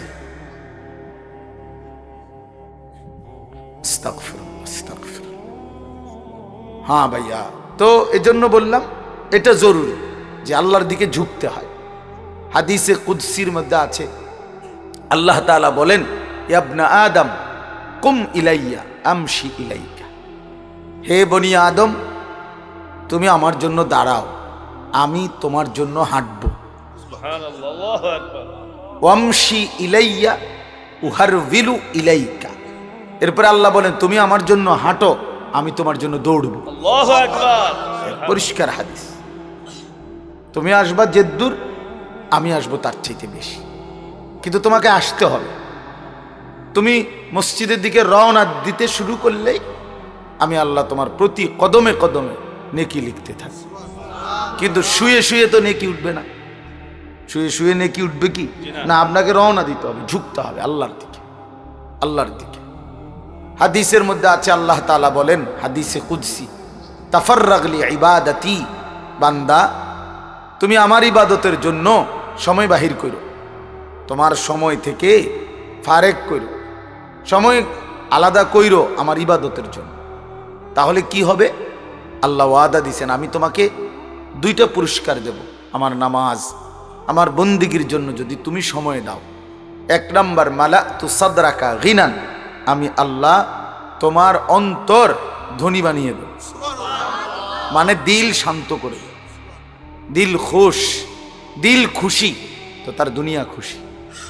দিলের মধ্যে কোনো তৃপ্তি নাই তো সে 7 রাজার ধন ভোগ করেও তৃপ্তি হয়। অন্তরের অশান্তি নিয়ে সারা পৃথিবীর সবচেয়ে দামি খাবার খাইলেও সেটা বিস্বাদ হয়, স্বাদ হয় না। এই জন্য আল্লাহ তাআলা বলছেন এই নিয়ামতটা আমি আমার ইবাদতের মাধ্যমে দেব। মালাতু সাদরাকা গিনান, আমি তোমার অন্তরাত্মা ধনী করে দেব। ওয়া আসুদ্দু ফাকরাকা, আর দ্বিতীয় পুরস্কার কি দেব? আমি আল্লাহ তোমার অভাব দারিদ্রতা আমি দূর করে দেব। এই যে তুমি তো মনে করছো নামাজের কারণে তোমার ব্যবসার একটু ক্ষতি হবে, দোকানের একটু লস হবে, কাস্টমার কমে যাবে। আল্লাহ বলেন আমি ওয়াদা দিলাম, কুল মা ইনদাল্লাহি খায়রুম মিনাল লাহবি ওয়া মিনাত তিজারা আল্লাহু খায়রুর রাসিকিন। সূরা জুমআর মধ্যে আছে। আল্লাহ বলেন বন্ধু নবী আপনি বলে দেন আমার বান্দাদেরকে যে আমি আল্লাহর কাছে যা আছে, তোমাদের এই দুনিয়ার তামাশা এবং ব্যবসা বেচা কিনা, তিজারা ব্যবসা, এর চাইতে আমি আল্লাহর কাছে যা আছে নামাজের বিনিময়ে, সেজদার বিনিময়ে, তা কোটি গুণে বেশি উত্তম। আল্লাহু খায়রুর রাযিকিন, আর আল্লাহই হচ্ছে সর্ব উত্তম সর্বশ্রেষ্ঠ রিজিক দাতা। তাহলে এই জন্য আল্লাহ তাআলা বলছেন যে তুমি আমার জন্য সময় দাও, তুমি আমার দিকে আসো, আমি তোমারটা দেখব, আমি তোমার প্রয়োজন পূরণ করব। কোরআনুল কারীমে আছে আল্লাহ তাআলা বলেন ওয়া'মুর আহলাকা বিস-সালাহ, আপনি আপনার পরিবারের সদস্যদেরকে নামাজের আদেশ করুন। ওয়াসতাবির আলাইহা, নিজেও নামাজের উপরে মজবুত থাকুন। লা নাসআলুকা রিজকা, আল্লাহ বলতেছেন শুনেন হে বান্দা শোনো, তুমি এবং তোমার পরিবার সবাই নামাজে যত্নবান হও, বিনিময়ে আমি আল্লাহ ওয়াদা দিলাম তোমাদের কারো রিজিক দেওয়ার জন্য তোমাদেরকে আমি কারো সহযোগিতা চাই না। নাহনু নারযুকুক, আমি একাই সকলকে রিজিক দেব, আমি রিজিক দেব। ওয়া ইম মিন শাইইন ইল্লা ইনদানা খাযাইনুহু, এমন কিছু নাই এই কায়নাতের মধ্যে যা আমি আল্লাহর কাছে ভান্ডারে ভান্ডারে নাই। আমার কাছে কোনো কিছু স্টক সীমিত না, আমার কোনো কিছু সীমিত না, বরং আমি আল্লাহর সব কিছু অজস্র অগণিত ভান্ডারে ভান্ডারে। ওমা নুনাজ্জিলুহু ইল্লা বিকাদারিম মালুম, হ্যাঁ তবে আমি দুনিয়াতে সব একসাথে দিয়ে দেই না, বরং আমি আল্লাহ হিসাব করে করে প্রয়োজন অনুপাতে আমি অল্প অল্প করে পরিমিতভাবেই নাজিল করি। আপনার আমাদের যদি 30 বছরের আলু আমগো ফ্যামিলির এক একজনের দিয়া দেয়, কই থইবেন এটি? মনে করেন আমার ঘরে আমরা 4 জন ছেলে মেয়ে আর আমি আর আমার বিবি, আমরা 6 জন, তা আমগো 6 জনের যদি আগামী 30 বছরের আলুগুলো দিয়া দেয় আল্লাহ, তা আমি রাখমুকু? তা আলু তো একদা আলু জায়গায় তো নাই, পেঁয়াজ রসুন আদা দিলে হিডি কই থইব? ফুলকপি পাতাকপি এটি থইব করি, ফচ্চা গন্ধ ছুটবনি, 1 সপ্তাহ ফুলকপি দিলে এটি থইব করি, ঠিক কি না বলে? সুবহানাল্লাহ, কি মেহেরবান মাওলা। আল্লাহ বলে তুমি যে এরকম পাগল হইয়া গেলা যে আরে আমি মরলে আমার জিফুতে জানি কেমনে চলবো, তো তাহলে আমনে থাকতে চালাইয়া দেখা সব দি ভাত তরকারি আমনে থাকতে দিয়া লাগ, আমনে নাতি নাতনি আপনি এটি রাখতে যান ফ্রিজে, একটা ফ্রিজ তো কিন্তু গ্যারাম চুক্তি বলে বেওকুফ। তাইলে এই জন্য এটা বোকামি না? বোকামি। আল্লাহ এই জন্য বলছে ওমা নুনাজ্জিলুহু ইল্লা বিকাদারিম মালুম, আরে বান্দা আমি সব কিছু নাজিল করি পরিমিত পরিমিত হিসাব করে করে। ইন্না কুল্লা শাইইন খালাকনাহু বিকাদার, আমি সব কিছু সৃষ্টি করেছি পরিমাণ হিসাব করে করে, হিসাব করে। প্রতিনিয়ত মানুষ জন্ম নিচ্ছে, আবার মানুষ কবরেও তো যাচ্ছে। যেন কোনো সময় জনসংখ্যা সমস্যা হবে না, কোনো সময় জনসংখ্যা বেড়ে গেলে হ্যাঁ দেশ জাতিতে সমস্যা হয়ে যাবে, দেশের সমস্যা। মিথ্যা কথা। আমি আল্লাহ তাআলা মানুষের জন্ম যেভাবে দেই তো মানুষের মৃত্যু দেই না? তো আমিই তো হিসাব কইরা এটার ব্যালেন্স আমার কাছে আছে, তুমি বুঝবা কি ঘোড়ার ডিম? 800 কোটি মানুষের হিসাব তুমি কেমনে মিলাইবা যে কয়জন মানুষ জন্ম নিলে ভালো হয়, কয়জন মরলে ভালো হয়? তুমি হিসাব করে দাও তাহলে। আমাদের কারো পক্ষে সম্ভব হবে এটা? আল্লাহ তাআলা বলেন আমার কাছে সব কিছু হিসাব আছে, সব কিছু পরিকল্পিত। ইয়ালামু মুস্তাকাররাহা ওয়া মুস্তাউদাহা।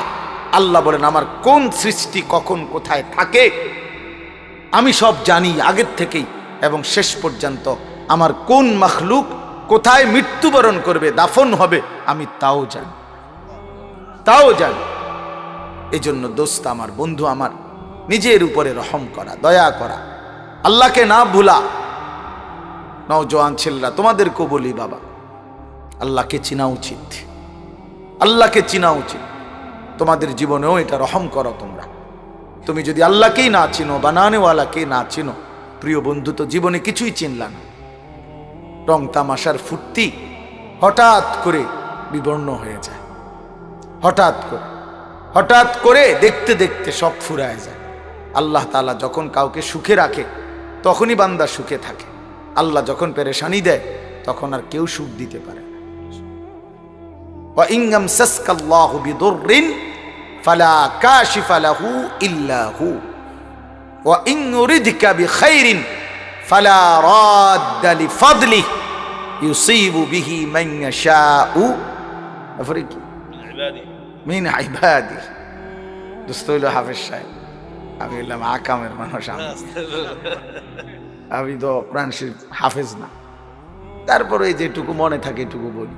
তো আল্লাহ তাআলা বলেন ওয়া ইন ইয়ামসাসকাল্লাহু বিদুররিন, আল্লাহ যদি তোমাদের কাউকে মুসিবত দেন, ফালা কাশিফা লাহু ইল্লা হু, তিনি আল্লাহ ব্যতীত তোমাদের সেই বিপদ আর মুসিবত দূরকারী আর কেহ নাই। ওয়া ইন ইউরিদকা বিখাইরিন, আর আল্লাহ যদি কাউকে কল্যাণ দিতে চান, ফালা রাদ্দা লিফাদলি, তো আল্লাহর দান, আল্লাহর দয়াকে ফিরায় দিবে, প্রতিহত করবে এমনও কেউ নাই। আল্লাহুম্মা লা মানিআ লিমা আ'তাইতা ওয়া লা মু'তিয়া লিমা মানা'তা ওয়া লা ইয়ানফা'ু যাল জাদ্দি মিনকাল জাদ। নবীজি দোয়া করতেন, আল্লাহ আপনি দিলে বাধা দিবে কে, আপনি না দিলে দেবে কে? আপনারে ছাড়া কারো কোনো চেষ্টার কোনো ফায়দা নাই। কি দোয়া, আজিমুশান দোয়া এটা। 5 ওয়াক্ত নামাজের পরে নবীজি এই দোয়া করতেন, আল্লাহুম্মা লা মানিআ লিমা আ'তাইতা ওয়া লা মু'তিয়া লিমা মানা'তা ওয়া লা ইয়ানফা'ু যাল জাদ্দি মিনকাল জাদ। তোমরা নওজোয়ান এটা বুঝো বাবা, তোমার সব প্রয়োজন পূরণ করে আল্লাহ। তোমার মনের চাহিদা, ইচ্ছা, আকাঙ্ক্ষা, কামনা, বাসনা সব পূরণ করে আল্লাহ। তোমার সুস্থতা দান করে আল্লাহ। তোমার জিন্দেগির প্রতি লম্হা, মুহূর্ত, মিনিট, সেকেন্ড পূরণ করে আল্লাহ। সেই আল্লাহকে ভুলে যাওয়া প্রিয় বন্ধু ইনসাফ না, প্রিয় সন্তান আমার, এটা ইনসাফ না। যিনি তোমার সব প্রয়োজন পূরণ করে তুমি তাকে মোটেই সেজদা দাও না, এর চাইতে বড় জালেম আর কেউ হইতে পারে। এটা কোনোভাবেই বিবেকের, সামান্যতম বিবেক, আকল, দিমাগ যার আছে সে কিভাবে এটা করতে পারে বাপ? সে কিভাবে? কে না বুঝে এখানে আমরা যারা বসছি, ছেলেরা তোমরাও, যে আমাদের সব প্রয়োজন পূরণ করে আল্লাহ, এই কথাটা বোঝে না এমন কেউ আছে এখানে? বলেন, একটা বাচ্চা ছেলে বাদ দেন, কমপক্ষে বুঝের ছেলে একজনও নাই। সবাই বলবে হ্যাঁ আমার সব প্রয়োজন পূরণ করে কে? আল্লাহ। তো তাহলে যেটা তুমি বুঝো তো তাকে সেজদা কেন না করা? যিনি তোমার সব দেয় তার থেকে এভাবে মুখ ফিরাইয়া নেওয়া এত বড় জুলুম, এত বড় অন্যায়, এতটা বেওকুফি বাবা, এটা কিভাবে হয়? এটা কোনোভাবেও, তুমি, আমার অনুরোধ রইল, তোমরা ছেলেরা নীরবে 1টা মিনিট হইল বাপ, একজন ছেলে হইল ভাইব আমার কথাটা, যে আসলে তুমি করছোটা কি, করছোটা কি? তুমি, তোমার বিবেক কি বলে যে তোমার সব চাহিদা পূরণ করে, যে তোমার সব প্রয়োজন পূরণ করে? আমি প্রায় বলি যে আমরা যখন ঘুম যাই তখন দেখেন ঘুম যাইতে চোখ বন্ধ করলে সাথে সাথে ঘুম আসে না। চোখ বন্ধ রাখছি ঠিক আছে, 10 মিনিট, 15 মিনিট, 20 মিনিট, 5 মিনিট, কারো আধা ঘন্টা, কোনো এক ফাঁকে অজান্তেই মহান আল্লাহর পক্ষ থেকে ঘুম আসে। ঠিক কোন মিনিটে আসছে আমরা জানি না, ঠিক না? আচ্ছা, কিন্তু সাথে সাথে তো ঘুম আসে না। এখন যেই ছেলেটা যেই বাবা, যেই মহিলা, যেই মেয়ে ফজরের নামাজ না পড়ে ঘুমাইয়া রইল, এখন যখন 7টা বাজে 8টা বাজে সে উঠতে চায়, তখন যদি ওই প্রথমবারের মতো অবস্থা হয়ে, যে মনে করেন যখন ঘুমাইতেছিলাম তখন যেমন ঘুম আসতে 15 মিনিট লাগছিল, এখন যখন আমি চোখ মেলতে চাইতেছি, এখন যদি খুলতে আরো 15 মিনিট দেরি হইতো, তো তখন এই নাফরমানের চিৎকারে আল্লাহর আরশ কাঁপে উঠত। সে তখন গোটা মহল্লা চিল্লানি শুরু করত তার জন্যে, যে হায় হায় আমার ছেলের কি হলো, সে তো চোখ খুলতে চাইতেছে কিন্তু খুলতে তো পারে না। কিন্তু প্রিয় বন্ধু, আল্লাহ তাআলা আমরা যখন চাচ্ছি, তো তখন আল্লাহ তাআলাই আমাদের রহম করে, যে বান্দা ফজরের নামাজটা পড়লা না, সেজদা দিলা না, যাও তবু আমি আল্লাহ দয়া করলাম, ছেড়ে দিলাম বান্দা, আমি তোমার চোখ মেলে দিলাম, অপেক্ষায় রইলাম, কোনো দিন যদি তওবা করো, আবার যদি ফিরে আসো বান্দা, তো আমি মাফ করে দেব। আল্লাহ অপেক্ষায় থাকে বান্দা, আল্লাহ বান্দার অপেক্ষায় থাকে, আল্লাহ বান্দার অপেক্ষায় থাকে। আল্লাহ তাআলা বান্দার জন্য অপেক্ষা করে, আল্লাহ অপেক্ষা করে। এই জন্য আমরা ইনশাআল্লাহ নিয়ত করি যে আমরা আল্লাহকে নারাজ করব না, আল্লাহর ইবাদত করব, 5 ওয়াক্ত নামাজ পড়ব। এটা বিবেকের দাবি, যুক্তির দাবি, ইনসাফের দাবি, এটা ভদ্রতার দাবি, এটা ভদ্রতার দাবি।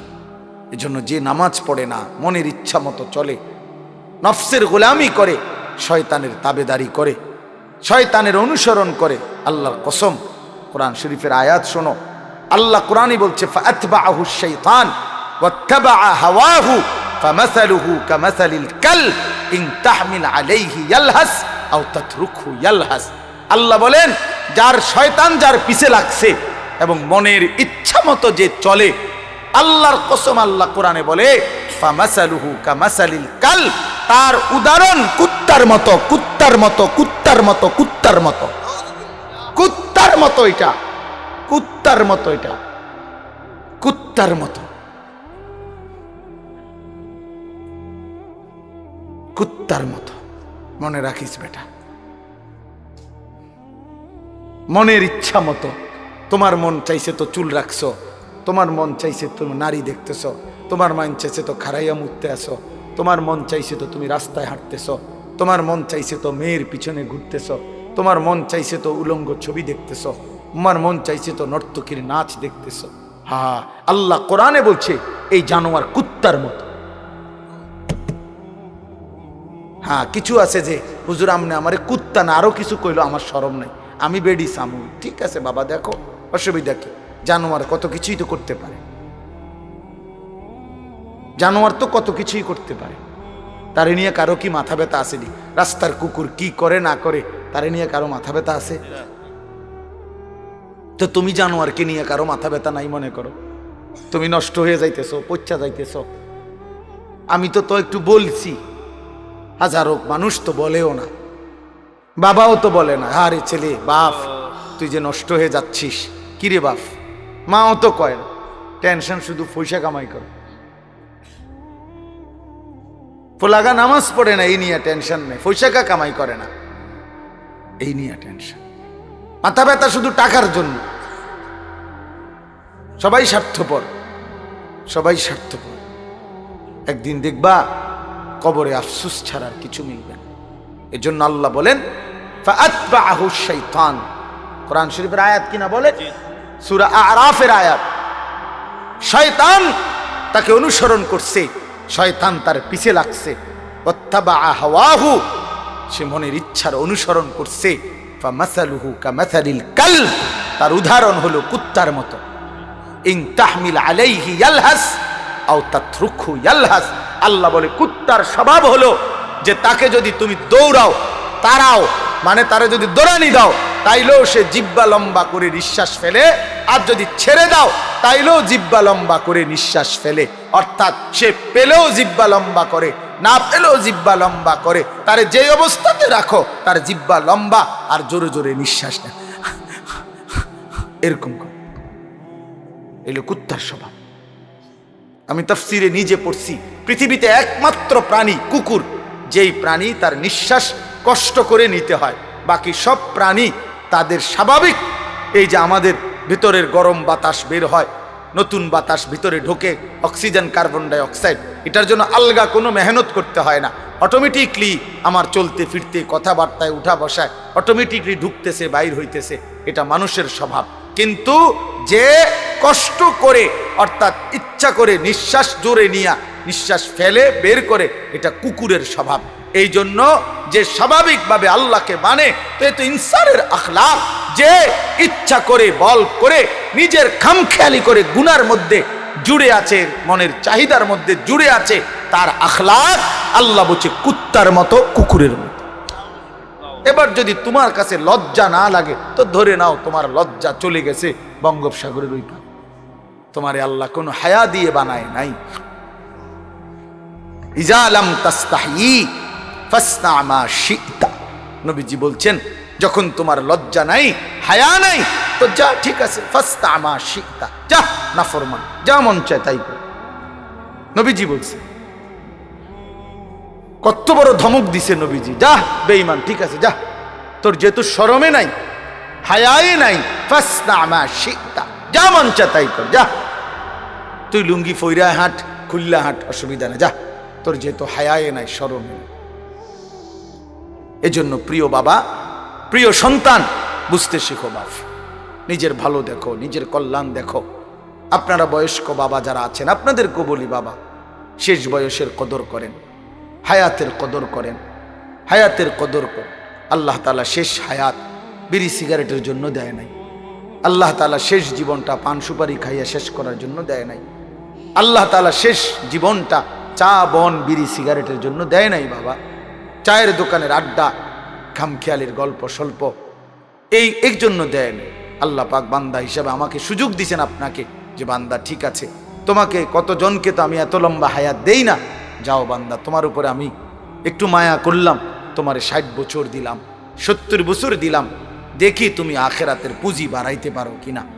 আহা, 60 বছর পেয়েও যখন কোনো বান্দা আখেরাতের পুঁজি, কবরের সামান, জাহান্নাম থেকে বাঁচার ব্যবস্থাপত্র, জান্নাতে যাওয়ার পুঁজি সংগ্রহ করতে পারলো না, আল্লাহ রসুল সাল্লাল্লাহু আলাইহি সাল্লাম বলছেন, মুসলিম শরীফের হাদিস, ওই বয়স্ক লোক যে জাহান্নাম থেকে বাঁচতে পারে নাই, জাহান্নাম থেকে বাঁচার আমল করে নাই, জান্নাতের আমল করে নাই, আল্লাহর কসম, নবীজি বলছে হাসরের ময়দানে ওই বুড়ারে দাঁড় করাইয়া একটি শব্দ জিজ্ঞেস করা হবে না, কিছু বলতেও দেওয়া হবে না, নগদ দাঁড় করাইয়াই ফেরেশতা ফিরা শুরু করবে। হ্যাঁ, বিড়ি খাই না কাকু, আপনার খাড়া করাইয়া ফিরা লইব, মনে রাখেন। হ্যাঁ, চাইয়ে না রে, আপনি আমার কথা মনে রাখেন, নাহলে আমার জানাইন, আমার নাম্বার নিয়ে মনে রেখে। 60 বছরও বইয়া বইয়া বিড়ি খাওন, আপনার খাড় করাইয়াই ফিরবো, মনে রাখে।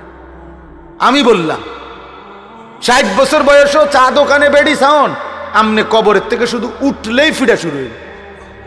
হ্যাঁ, মনে রাখেন, নবীজি বলছেন, হাসির ব্যাপার না, হাসির ব্যাপার না, লজ্জা থাকা উচিত ওই বুড়া মানুষের।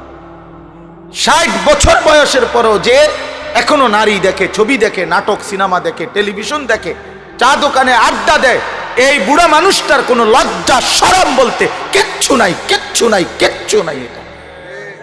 এটা জওয়ান ছেলের চাইতো শরম কম এই বেটার, কারণ ওইটার তো বয়স কম, ওইটার গুণাও কম। আমনের তো বয়স 60, আমনের গুণাও তো বেশি। যার বয়স 25, যার বয়স 60, তার গুণা বরাবর বরাবর নিয়ে। তাইলে এই জন্য দয়া করে, মেহেরবানি করে অনুরোধ করলাম, আল্লাহ তাআলা আমাদেরকে তৌফিক দান করেন। আমি যে আয়াতটা পড়ছি, এবার এই একটু কথা বলি, তাইলে আমার কথা শেষ হবে ইনশাআল্লাহ। আয়াতটা মূলত পড়ছি প্রিয় নবী সাল্লাল্লাহু আলাইহি ওয়াসাল্লামের মেরাজ, এর উপরে একটু কথা বলার জন্য। নবী সাল্লাল্লাহু আলাইহি সাল্লামের মেরাজের ঘটনা মোটামুটি কম বেশি আমরা সবাই জানি, কাজেই আমি পুরা ঘটনা একবারে দাগ নম্বর, খতিয়ান নম্বর সহ সব বলা আমার এটা মাকসাদ না, আমার শুধু অল্প কয়েকটা ছোট্ট কথা বোঝানো মাকসাদ। রাসূলুল্লাহ সাল্লাল্লাহু আলাইহি ওয়াসাল্লাম, আমাদের প্রিয় নবীকে আল্লাহ তাআলা দুনিয়া এবং আখিরাত উভয় জাহানে অনেক সম্মান, ইজ্জত, মর্যাদা দান করছেন। দুনিয়াতেও অনেক সম্মান দিছেন, আখিরাতেও অগণিত সম্মান নবী সাল্লাল্লাহু আলাইহি সাল্লামের জন্য আল্লাহ তাআলা নির্ধারণ করে রাখছেন। এবং নবীজিকে আল্লাহ বলছে, বন্ধু ইন্না আতাইনাকাল কাউসার। এই শব্দের দুই অর্থ। এক অর্থ হলো হাসরের ময়দানে আপনাকে কাউসার নামে নির্ধারিত হাউজে কাউসার আমি আপনাকে দান করব। আরেকটা হলো আল খাইরুল কাসীর, আপনাকে আমি দুনিয়া আখিরাতের অগণিত কল্যাণ খাইরে কাসীর দান করেছি। এই ইন্না আতাইনাকাল কাউসারের দুইটা অর্থ। আল্লাহ তাআলা নবীজিকে বলছেন ওয়ারাফা'না লাকা যিকরাক, বন্ধু আমি ওয়াদা দিলাম সমস্ত সৃষ্টির উপরে আমি আল্লাহ আপনার আলোচনা, আপনার মর্যাদা, আপনার শান, আপনার ইজ্জত সবকিছুর ঊর্ধ্বে আমি আল্লাহ তুলে দিলাম। তুলে দিই ইদা যুকিরতু যুকিরতা মাই। হাদিসে কুদসিতে আছে আল্লাহ এই আয়াতের ব্যাখ্যায় আল্লাহ তাআলা বলছে, বন্ধু এর অর্থ হইল কুল কায়নাতের মধ্যে আরশ আজিমের উপর থেকে নিয়ে শুরু করে সাতবক জমিনের নিচ পর্যন্ত আমার গোটা সৃষ্টি জগতের যেখানেই আমি আল্লাহর আলোচনা হবে সেখানেই বন্ধু আমি ওয়াদা দিলাম আপনার আলোচনা হবে। ইজা যুকিরতু যুকিরতা মাই, আমি আলোচিত হলে আপনিও আলোচিত হবেন। আপনি আজান শুনে দেখেন, দেখবেন আমার নামও বলে আপনার নামও বলে। আপনি ইকামত শুনে দেখেন, আমার নামও বলে আপনার নামও বলে। আপনি নামাজের দিকে তাকায়া দেখেন, আমার বান্দা আত্তাহিয়াতু লিল্লাহি আমার জন্য বলে, আল্লাহুম্মা সাল্লি আলা মুহাম্মদ আপনার নামও বলে। আপনি কবরের দিকে তাকায়া দেখেন, মুনকার নাকির দুইজন ফেরেশতা ওই কবরের লোকটাকে প্রশ্ন করতেছে, শুনে দেখেন কি কয়। আমার কথাও জিজ্ঞাসা করবে, আপনার কথাও জিজ্ঞাসা করবে। আল্লাহু আকবার, সুবহানাল্লাহ। জমিনের নিচেও আপনার আলোচনা, জমিনের উপরেও আপনার আলোচনা। আর শাজিবে আপনাকে আমি মেহমান বানাইলাম, মেরাজে আনলাম, এখানেও আপনার আলোচনা। কায়নাতের সর্বোচ্চ মাকামেও আমি আপনার আলোচনা উঠাইলাম। আমি জমিনের নিচে কবরে সেখানেও আপনার আলোচনা উঠাইলাম, জমিনের উপরেও আপনার আলোচনা উঠাইলাম। মজার কথা হইল, আশ্চর্য একটা তথ্য আছে। গবেষক, মুসলিম গবেষক যারা, তাদের বক্তব্য হলো এই পৃথিবীতে মহান আল্লাহ পাক রব্বুল আলামিন সময়ের একটা ধারাবাহিক আল্লাহ তাআলা সেটিং করছেন। আমরা এটা বুঝতাম না। যেমন আমাদের মনে করেন সারা পৃথিবীতে এখন 9:42 বাজে না, রাত 9টা এখন সবখানে না। কথার কথা সৌদি আরব 3 ঘন্টা পিছনে, আরো 3 ঘন্টা কি আছে পিছনে আছে। বাংলাদেশে আপনার সারা জেলায়, সারা বাংলাদেশের জেলার মধ্যে সেম টাইম না, 6 মিনিট 8 মিনিটেরও কি আছে ডিফারেন্স আছে, 4 মিনিটের ডিফারেন্স আছে, 2 মিনিটের জেলাওয়ারি কি আছে ডিফারেন্স আছে। সারা পৃথিবীতে একের উল্টাও আছে, কোথাও পূর্ণ রাত, কোথাও পূর্ণ দিন, একের উল্টা। কথা বুঝছেন কিনা? আছে। তাইলে পৃথিবীতে আল্লাহ তাআলা এই সময়ের এই সিস্টেম করলেন কেন? এটা কি করলেন? তো এটা অগোছালো না। মুসলিম গবেষকরা বলছেন, আমি হযরত মাওলানা জুলফিকার আহমদ নকশবন্দি দামাত বারাকাতুহুল আলী ওনার বয়ানে শুনছি। হযরত বলছেন যে আল্লাহ তাআলা সারা পৃথিবীর মধ্যে সময়টাকে এভাবে সাজিয়েছেন যে আল্লাহর জমিনে সুবহানাল্লাহ প্রতি মুহূর্তে, প্রতি মিনিটে কোথাও না কোথাও কোনো না কোনো নামাজের ওয়াক্ত হয়। সুবহানাল্লাহ, যে সিস্টেম আল্লাহ এটা সাজাইছেন, সেটিং করছেন। এবার তার মানে জমিনে 24 ঘন্টা আল্লাহর জমিনের মধ্যে কোথাও না কোথাও আজান হয়, কোথাও না কোথাও ইকামত হয়। তার মানে 24 ঘন্টা আল্লাহ এবং তার রাসূলের আলোচনা উচ্চারিত, মানে থামে না। এটা সিস্টেম নাই, থামার সিস্টেম নাই। মহান আল্লাহর আলোচনাও হয়, প্রিয় নবী সাল্লাল্লাহু আলাইহি সাল্লামের আলোচনা হয়।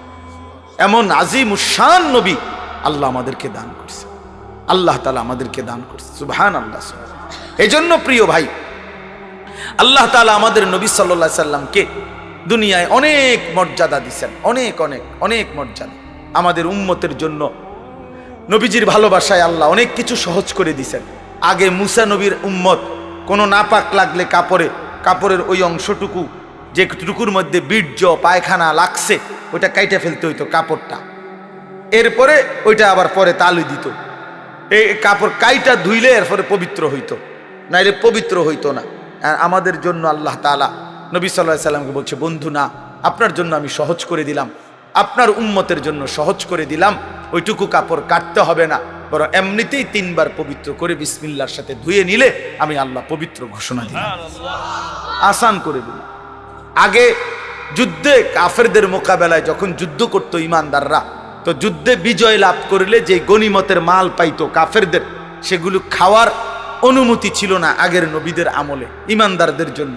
আমাদের নবীর বেলায় এসে আল্লাহ বলছে, বন্ধু আপনার সম্মানে আমি আপনার উম্মতের জন্য গনিমতের যুদ্ধলব্ধ মাল, যেটা কাফেরদের সাথে যুদ্ধ করে অর্জিত হয়, সেটা 100% হালাল হিসাবে ঘোষণা দিলাম।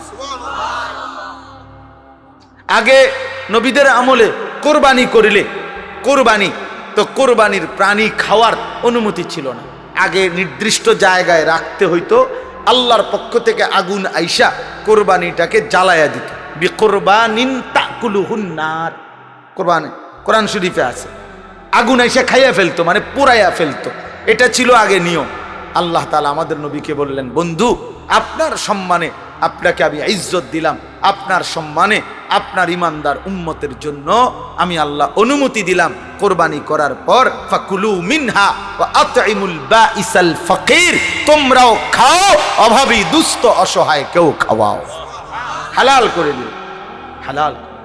আগের নবীদের আমলে কোন ইমানদাররা আল্লাহর ইবাদত সেজদা করতে হইলে, নামাজ পড়তে হইলে, তাদের জন্য যেটুকু নামাজের বিধান ছিল আল্লাহর ইবাদতের সেজদার, তাদের জন্য নিয়ম ছিল আগে প্রত্যেক নবীর উম্মতের জন্য ইবাদতের নির্দিষ্ট ঘর বানাইতে হইতো।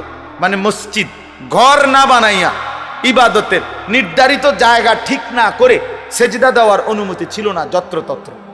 আগে ছিল এটাই নিয়ম। আল্লাহ তাআলা আমাদের নবীকে বললেন, বন্ধু আপনার সম্মানে, আপনার ইজ্জতে, আপনার উম্মতের জন্য আমি গোটা জমিন পুরাটা সেজদার জায়গা বানাই, যেখানেই ওয়াক্ত হবে সেখানেই সেজদা, নামাজ আদায় হয়ে যাবে। ওয়াজুইলাত লিয়াল আরদু মাসজিদান ওয়া তাহুরান। সুবহানাল্লাহ। এরকম অনেক বলা যাবে, আমাদের সময় নেই এই জন্য আমি কইতারি, নাইলে অনেক আছে এরকম। তো এইভাবে আমাদের নবী সাল্লাল্লাহু আলাইহি সাল্লামকে আল্লাহ তাআলা অসংখ্য অগণিত বিষয়ে নবীজি সাল্লাল্লাহু আলাইহি সাল্লাম এবং আমাদেরকে আল্লাহ তাআলা মর্যাদা দিয়েছেন, সম্মান দিয়েছেন। তো এই যে বিভিন্নমুখী সম্মান নবীজিকে আল্লাহ তাআলা দান করছেন, তন্মধ্যে আমাদের নবী সাল্লাল্লাহু আলাইহি সাল্লামের সর্বশ্রেষ্ঠ একটি মর্যাদা, সম্মান মেরাজ। বলেন আলহামদুলিল্লাহ। আল্লাহর নবী সাল্লাল্লাহু আলাইহি ওয়াসাল্লাম মক্কায় যখন ইসলাম প্রচার করতেছিলেন, 10 বছর ইসলাম প্রচার করার পরে 40 থেকে 50, মানে 10 বছর, এই 50 বছর নবীজির বয়স, 10 বছর টানা মক্কার কাফেরদের কাছে যখন ইসলাম প্রচার করছেন, মক্কাবাসী কাফেররা নবীজির উপরে গ্রহণ করছে তো কম, কিন্তু জুলুম অত্যাচার বিরোধিতা করছে বেশি। 10ম বছর নবীজির চাচা আবু তালেব ইন্তেকাল করছে। 5 দিন পরে নবীজির স্ত্রী খাদিজা রাদিয়াল্লাহু তাআলা আনহা, তিনিও ইন্তেকাল করছে। চাচা এবং স্ত্রীর মৃত্যুতে নবীজি খুব শোকাহত হয়েছেন। কাফেররা জুলুম অত্যাচার নির্যাতন আগের চাইতে 10 গুণ বাড়ায় দিছে। নবীজি তখন ওনার একমাত্র পালক পুত্র হযরত যায়েদ ইবনে হারেসা রাদিয়াল্লাহু তাআলা আনহু, ওনাকে নিয়ে এই 10 বছর পরে 11তম বছর নবুয়তের, মানে নবীজির বয়স তখন 51, নবীজি তখন পার্শ্ববর্তী তায়েফ নগরীতে গেছেন ইসলামের দাওয়াত দিতে। সেখানে তিনি কিছুদিন লাগাতার কালেমার দাওয়াত দিছেন, কিন্তু দুর্ভাগা তায়েফবাসী একজনও আল্লাহর নবী সাল্লাল্লাহু আলাইহি সাল্লামের হাতে কালেমা পড়ে নাই, বরং সবাই মিলে নবী সাল্লাল্লাহু আলাইহি সাল্লামকে বাচ্চাদেরকে লাগাইয়া দিয়া ওই নেতাগুলো বলে দিছে যে এই মুহাম্মদ নামের এই লোকটা নাউজুবিল্লাহ পাগল, তারে যত মারো পাথর মেরে তাড়াইয়া দাও। ছেলেরা তো নেতার আদেশ পাইয়া আর কি, নেতাগুলো তো কোবাই এলায়, কথা বুঝছেন না? তো ওই সময়ও তো এই কর্মী রুমে তো, বুঝছেন না কথা? তো এরা অঝরে আল্লাহ নবী সাল্লাল্লাহু আলাইহি সাল্লামকে পাথর মারছে, পাথর মেরে মেরে নবীজিকে তাড়াইয়া দিছে তায়েফের সীমানাতে। হযরত যায়েদ বলেন, আল্লাহ নবী সাল্লাল্লাহু আলাইহি সাল্লামের পবিত্র দেহ থেকে এত বেশি পরিমাণ রক্ত ঝরছে যে রক্তের কারণে পায়ের জুতা পায়ের তালুর সাথে জমাট বাইধা গেছে। উনি বলেন, আমি খুলতে পারতেছিলাম না নবীজির জুতা মুবারক। এবং হযরত যায়েদ বলেন, নবীজির পবিত্র গায়ের রক্ত আমি আমার গায়ে মুছতেছিলাম, মাখতেছিলাম, নবীজির এত রক্ত ঝরছেন। এই রক্ত মাখা ব্যথিত দিল নিয়ে আল্লাহ নবী সাল্লাল্লাহু আলাইহি ওয়াসাল্লাম মক্কায় ফিরে আসছেন 11 বছর শেষের পথে। এই সময় যখন মক্কায় আবার ফিরে আসছে তায়েফ থেকে, মক্কার মানুষ গত 11 বছরের চাইতে বেশি বিদ্রুপ, ঠাট্টা, টিটকারি, মস্কারি নবীজিকে করা শুরু করছে। বলতে লাগছে, মুহাম্মদ আসলেই তোমার কোনো ইজ্জত নাই, সম্মান নাই, মর্যাদা নাই। তুমি বলো সব সময় তোমার সাথে নাকি আল্লাহ আছে, কই? তোমার আল্লাহ নাকি তোমাকে অনেক ভালোবাসে, কই ভালোবাসে? তোমারে আমরাও তাড়ায় দিলাম, গেলা তায়েফে, সেখানে শেষ পর্যন্ত বাচ্চারা তোমারে পাথর মারে, তাইলে আর তোমার ইজ্জত? শুধু ফুলাইনে যারে মারে তার আর সম্মান কি?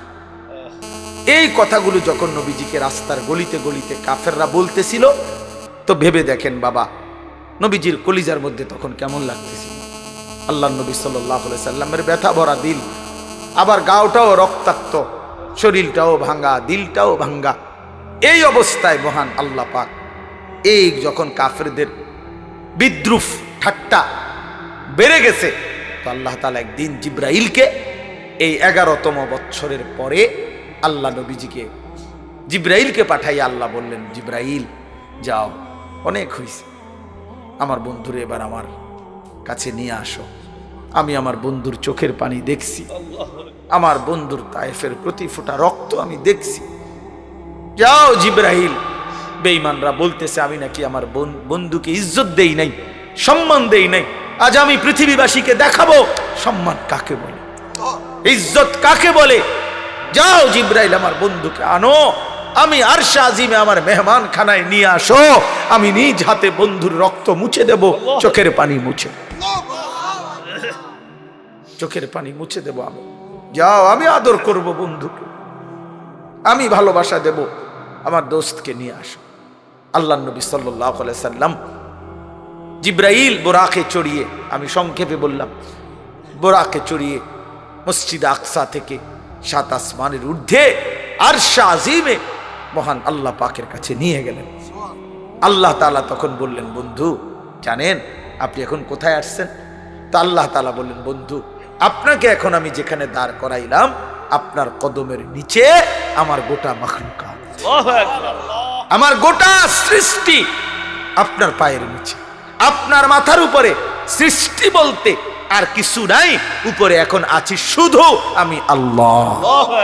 অতএব পৃথিবীবাসী জেনে যাক, কিয়ামত পর্যন্ত শুনে নেক। আপনাকেও বন্ধু সান্ত্বনা দিলাম, আপনার মর্যাদা আপনি এবার শুনে নেন, বুঝে নেন যে আমি আল্লাহর পরে গোটা সৃষ্টির ঊর্ধ্বে আপনি রাসূলের মর্যাদা। বাদাজ খুদা বুজুর্গ তুই কিসায়ে মুখতাসার, আল্লাহর পরে সব সৃষ্টির উপরে আপনার মর্যাদা, এটাই খুলাসা, এটাই সারাংশ। আল্লাহ তাআলা এইভাবে নবীজিকে আপনার সম্মানিত করলেন, সর্বোচ্চ ইজ্জতের সর্বোচ্চ মাকাম তিনি যেমন, বাহ, আল্লাহ তাআলার সৃষ্টির শেষ মাকাম যেটা, সেখানে নিয়ে গেলেন। কাকে নিয়ে গেলেন?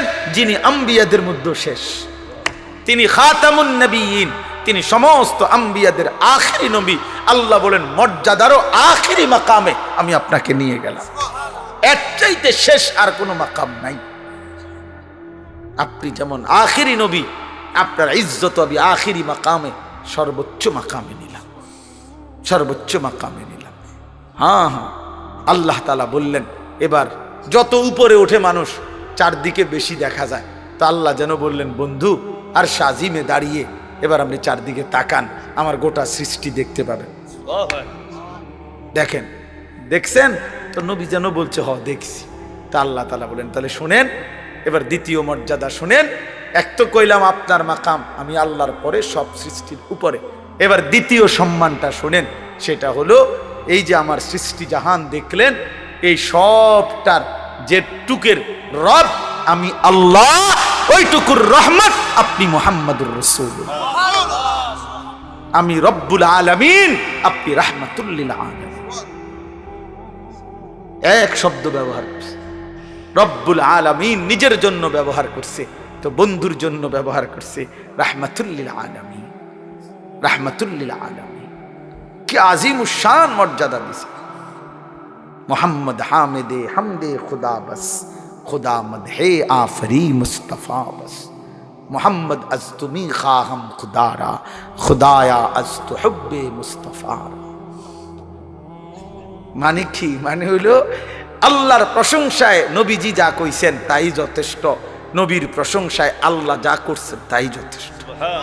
আমনে আমি বই বই ঠেলা ঠেলি করে নবীর লইয়া ঠেলে ডাক্কায়, এতেরে গাইল্লা, এতেরে ওয়াবি কয়, এই তেরে কয় চিনছে না বেড়া। আমরা কেউই তো চিনছি না বেটা। আমরা যে যা নবীর সম্মান বলি এর চাইতে কোটি কোটি কোটি কোটি গুণ ঊর্ধ্বে তার মর্যাদা বেটা। পাত্তা আসেনি আমাকে, কইবেন না নবীর ইজ্জত বলবেন না, মিয়া নবীজির সম্মান বলবেন না, দাক্কান কীর্তন বইয়া বইয়া লরে কুয়ায় নবী সাল্লাল্লাহু আলাইহি সাল্লামের ভালোবাসা। দুই ডেক জিলা খিচুড়ি, 2 ডেক বিরিয়ানি, 4 জিলাপি, সবাই 4টা জিলাপি দিচ্ছেন। নবীজির মর্যাদা আদায় হয়ে গেছে না? এত সস্তা মনে করছেন? আল্লাহ তাআলা যাকে সর্বোচ্চ মর্যাদাবান করেছেন তিনি আমার আপনার ধারণার চাইতো কোটি গুণ ঊর্ধ্বের মর্যাদাবান। গোটা তাম সৃষ্টি আল্লাহ নবী সাল্লাল্লাহু আলাইহি সাল্লামের মর্যাদার আন্দাজই করতে পারেন, আন্দাজই খবরে নাই আমাদের তিনি কত ঊর্ধ্বে। এই জন্য প্রিয় বন্ধু এবার আসেন শেষ কথা আমার, আমি যেই কথাটা বলার জন্য এই মেরাজের এই শেষ কথাটা বলতে চাই সেটা হলো আল্লাহ নবী সাল্লাল্লাহু আলাইহি সাল্লামকে যখন আল্লাহ তাআলা এই সর্বোচ্চ মাকামে নিলেন, মেরাজে নিলেন, তো আল্লাহ নবী সাল্লাল্লাহু আলাইহি সাল্লাম বললেন, মাওলা আপনি আমাকে সম্মান দিছেন, চোখের পানি মুছে দিছেন, আমার রক্তের দাগ মুছে গেছে মাওলা, আমি খুশি।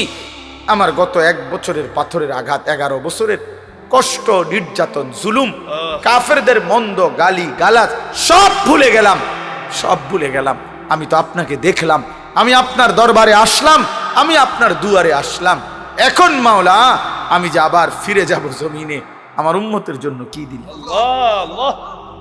আমি যে আবার জমিনে যাব, ওরা তো আমার জিগাইবে, আমার আবু বকর তো নিচে আছে, আমার ওমর আছে নিচে, আমার ওসমান আছে, আমার আলী আছে, আমার ফাতেমা জমিনে, আমার আয়েশা জমিনে, আমার হাসান জমিনে, আমার হুসাইন জমিনে। ওরা যখন বলবে না না জান আমাদের জন্য কি আনলেন, আপনি আমার উম্মতের জন্য কি দিলেন? তো আল্লাহ তাআলা বললেন, হ্যাঁ বন্ধু আমি জানতাম আপনি চাইবেন, আমি জানি আপনি সেই নবী যে নবী জীবনের 1 মিনিট কোনো দিন আপনি উম্মতকে বলেন নাই, এমন নবী আপনি। আমাদের নবী সেই নবী যিনি কবরও ভুলে নাই, আখিরাতেও ভুলে নাই, কখনোই ভুলে নাই, কখনোই ভুলবে না। তো আল্লাহ তাআলা বললেন, বন্ধু প্রিয় ভাই, আমার ছেলেরা, আমার বাপ, আমার এই মহব্বতের শেষ কথাটা শোনো। আল্লাহ তাআলা বললেন, বন্ধু আজকে 11 বছর আমি আল্লাহ আপনার কাছে কোরআন নাজিল করেছি। আপনি জানেন আমি জিব্রাইল পাঠাইয়া কোরআনের আয়াত নাজিল করেছি, কত বিধান, কত আহকাম, কত আয়াত আমি আপনার কাছে গত 11টি বছর জমিনে পাঠাইছি। কিন্তু আপনি জানেন আমি আল্লাহ একটা আমল আমি আজকে 11টি বছর আমি ইচ্ছা করে আমার কাছে রাখছি। আমি সিদ্ধান্ত নিছিলাম বন্ধু, যেদিন আপনাকে আমি আল্লাহ সর্বশ্রেষ্ঠ মর্যাদা দান করব, সেদিনই আপনার উম্মতের জন্য সর্বশ্রেষ্ঠ আমলটা আমি আল্লাহ আমার কুদরতি নিজ হাতে আপনার পবিত্র হাতে তুলে দেব। এটা আজ হইল, আজ আপনার মর্যাদা হয়েছে সর্বোচ্চ, আজ আপনার উম্মতের জন্য আমলও দিলাম সর্বোচ্চ, এটাই 5 ওয়াক্ত নামাজের হাদিয়া। আজ আমি আমার নিজ হাতে, আমি এতদিন জিব্রাইল দিয়ে 11 বছর আমার আয়াত পাঠাইছি, আমার কথা পাঠাইছি, আজ আমি জিব্রাইলকে রাখি নাই আমার এখানে। বন্ধু আমি আর আপনি ছাড়া কেউ নাই, আমি আমার কুদরতি হাতে আপনার হাতে আমি সর্বশ্রেষ্ঠ আজকে আপনার সম্মান চূড়ান্ত, আপনার উম্মতের আমলের সর্বোচ্চ আমল নামাজ 5 ওয়াক্ত আজ আপনার হাতে দিলাম, নেন। এর চাইতে দামি হাদিয়া আমি মালিকের খাজানায় আর নাই। আল্লাহু আকবার, সুবহানাল্লাহ। এই শ্রেষ্ঠ হাদিয়া দিলাম, এই শেষ কথা। অতএব প্রিয় বন্ধু 5 ওয়াক্ত নামাজ এটা মেরাজের হাদিয়া, 5 ওয়াক্ত নামাজ আরশে আজিমের হাদিয়া, 5 ওয়াক্ত নামাজ আমার নবীকে আল্লাহ যেদিন সর্বোচ্চ মর্যাদা দিয়েছেন ওই দিনকার হাদিয়া। যেদিন তার মর্যাদা সর্বোচ্চ হয়েছে সেদিন উম্মতের জন্য আমলও দিয়েছে কি? নামাজের চাইতে সর্বোচ্চ আমল আছে কিছু? আর কিছু না। অতএব এইবার ইনসাফ থাকলে, বিবেক থাকলে, প্রিয় নওজোয়ান, প্রিয় বাবা, পর্দার আড়ালের মা বোন, সবাই মিলে নিজের ইনসাফ, নিজের যদি শেষ একটু বিবেক থাকে, ইমানের এক ফোঁটাও যদি থাকে, পবিত্র মার যদি দুধ খাইয়া থাকে, তাইলে একবারের জন্য হলো ভাইবো যে আল্লাহ পাক নিজ হাতে 5 ওয়াক্ত নামাজ তুলে দিছেন, আরশে আজিমে নিয়ে তুলে দিছেন, শ্রেষ্ঠ মর্যাদার দিন নবীকে সেদিন তুলে দিয়েছেন। এতটা পেয়ারা করে, আদর মায়া করে যেই হাদিয়া নবী হাতে আল্লাহ উম্মতের জন্য, বান্দার জন্য তুলে দিলেন, সেইটাকে প্রত্যাখ্যান করা, এটা কেমন উম্মত, কেমন আল্লাহর বান্দা? এই নাফরমান বেনামাজি, তুমি আল্লাহর সামনে কেমনে দাঁড়াইবা? আর তোমার রাসূলের সামনে কেমনে দাঁড়াইবা? ফুলসেরাতে কেমনে পার হইবা? 5 ওয়াক্ত নামাজ বিনে সুপারিশ মিলবা কেমনে? হাউজে কাউসারের ফেন পানি মিলবে কি? বলো বন্ধু, বলো বলো বাপ। অতএব নিজের উপরে দয়া করে রহম করেন, নিজেই ফায়সালা নেন, নিজেই ফায়সালা। আবার ওই আগের কথা বলে রাখেন, মনের ইচ্ছা মতো চলা এ তো জানোয়ারের জিন্দিগি, আর আল্লাহ এবং তার রাসূলের মর্জি মতো চলা এ তো মুমিনের জিন্দিগি, জান্নাতি বান্দার জিন্দিগি। তুমি যুবক সিদ্ধান্ত নাও, তুমি কি জানোয়ারের দলে না ইমানদারের দলে? তুমি ফায়সালা, তোমার হাতে ছেড়ে দিলাম, কোনো অসুবিধা নাই। তোমার ঘরে তুমি ফিরবা, আমার ঘরে আমি ফিরবো। তোমার কবরে তুমি যাইবা, আমার কবরে আমি যাইব। আল্লাহ তাআলা আমাদের প্রত্যেককে আজকে এই মেরাজের এই ঘটনাটা, নবীজির এই কথা শুনে আমাদের দিলের মধ্যে একটু হলেও অনেক শান্তি লাগছে না? কথা বলেন না কেন? তাইলে আমরা নিয়ত করি যে আমরা 5 ওয়াক্ত নামাজ পড়বো ইনশাআল্লাহ। বলো বাবা, বলো ইনশাআল্লাহ। হিম্মত করো যুবক, হিম্মত করো। হিম্মত না করলে পারতাম। মানুষ হিম্মত করতে হয়, মানুষ অন্তরে আগে একটা বোঝাপড়া করতে হয়। প্রত্যেক মানুষ ছোট বড় যেই কোনো কাজের জন্য মনে আগে একটা পরিকল্পনা করে যে আমি এখন খানা খাবো, আমি এখন নাস্তা করব, আমি এখন ঘুমাবো, আমি এখন কামাই রোজগারের জন্য বাহিরে যাব, আমি এই 1 মাসের ভিতরে চেষ্টা করব কমপক্ষে 3000 টাকা ব্যবস্থা করতে, আমি এই 3 দিনের মধ্যে চেষ্টা করব যেন আমার এই ফলাফল, পরীক্ষার রেজাল্ট ভালো করার জন্য পড়ালেখা করতে। তাহলে প্রত্যেকটা মানুষ তার অন্তরে কোনো না কাজের, কোনো না কোনো কর্মের, ছোট হোক সামান্য, আগে অন্তরে পরিকল্পনা করে, এরপরে কাজে নেমে পড়ে। অতএব আমরাও যদি সিদ্ধান্ত নেই আমি 5 ওয়াক্ত নামাজ পড়বই পড়বো, ইনশাআল্লাহ তুমি পারবা, তুমি পারবা, বাবা পারবেন, নারীরাও পারবে, পুরুষরাও পারবে, ছেলেরাও পারবে। অতএব আমরা নিয়ত করতে পারি তো ইনশাআল্লাহ। আল্লাহ তাআলা নওজোয়ানদের এই মাহফিল এবং সবার এই সম্মিলিত মাহফিল, জামে মসজিদের এই মাহফিল আল্লাহ কবুল করেন, আমিন। সুবহানাল্লাহি ওয়া বিহামদিহি, সুবহানাকাল্লাহুম্মা বিহামদিকা। আমাদের সামনে লম্বা সফর, অনেক লম্বা কবরের জীবন। ভাইয়া, হাদিসের কিতাবে আছে, কোন কোন মুহাদ্দিসিনে কেরাম বলেন, সর্বশেষ ইসরাফিল ফু দিলে যে ব্যক্তি কবরে যাবে, হতে পারে তাকেও কবরেই থাকতে হবে 40,000 বছর। আমাদের নবী সাল্লাল্লাহু আলাইহি সাল্লামের জামানায় যারা ছিল, নবীজির হায়াতে, তারা যারা এখন কবরে গেছে, তো বলেন তারা মাটির উপরে ছিল কতদিন, মাটির নিচে আজকে কতদিন? আবু জাহেল মাটির উপরে আসিল নয়তো 60-65 বছর, কিন্তু মাটির নিচে আছে আজকে 1446 বছর। বদরের যুদ্ধের দিন শেষ, মারা গেছে। আর বদরের যুদ্ধ হয়েছে 2য় হিজরিতে, তো 1447 হিজরি না এখন, তো তাহলে কত হইলো? 1446। তাহলে আবু জেহেল আমাদের হিসাবেই মাটির নিচে আছে আজকে 1446 বছর, 1450 বছর। তাহলে মাটির উপরে কি এতদিন ছিল? তাহলে তুমি আমি কেমনে হিসাব মিলাইলা? এই ফুর্তি, এই আনন্দ, এই তামাশা, এই নাফরমানি জিন্দেগি, আল্লাহ তাআলার অবাধ্যতা, দুনিয়ার ব্যস্ততা, নামাজ পড়তেও মনে নাই, আল্লাহকে ডাকতেও মনে নাই, একটা সূরা কেরাত, দোয়া কালাম শিখবারও টাইম নাই। এ কেমন মুসলমান জাতি আমরা, যে জাতির বৃদ্ধ আল্লাহর কোরআন সহি শুদ্ধ পড়তে পারে না, বাচ্চাও পারে না, নওজোয়ানও পারে না। পারে যারা অল্প সংখ্যক, সারা বাংলাদেশে মাদ্রাসায় পড়ে, জরিফে হলো সর্বোচ্চ 7%, 7% মাত্র, সর্বোচ্চ সরকারি, কৌমি, আলিয়া সব মিলাইয়া 100 জন বাচ্চার মধ্যে 7 জন মাত্র মাদ্রাসায় পড়ে, বাকি 93 জন স্কুল কলেজে পড়ে। তাহলে এই 93 জন বাচ্চার কোরআন, সূরা, কেরাত, দোয়া, কালাম এগুলো শিখবার বা শিখাবার দায়িত্ব কার? কে তাদের নামাজ ঠিক করে দিবে? কে তাদের সূরা, কেরাত ঠিক করে দিবে? গাফেল হয়ে আছে। 60 হাত লম্বা ছিল আদম আলাইহিস সালাম। মানুষ আল্লাহর কুদরতেই সংক্ষিপ্ত হতে হতে এখন আমরা কতটুকু? এখন আমরা অত্যন্ত দ্রুততম সময়ে কিয়ামতের কাছাকাছি। আমাদের প্রিয় নবী সাল্লাল্লাহু আলাইহি ওয়াসাল্লাম বলছেন, বুইসতু আনা ওয়াসসাআতু কাহাতাইন। নবীজি বলছেন যে আমার এই 2 আঙ্গুলের মাঝে যেমন পাশাপাশি, আমি মুহাম্মদ এবং কিয়ামত এমন পাশাপাশি, কাছাকাছি।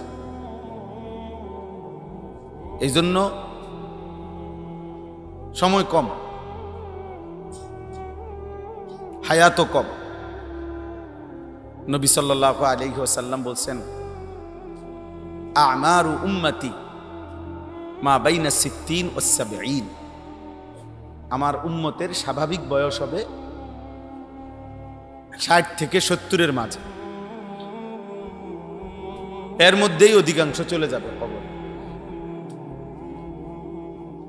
এই জন্য দেখবেন প্রত্যেক গ্রামে, মহল্লায়, বাড়িতে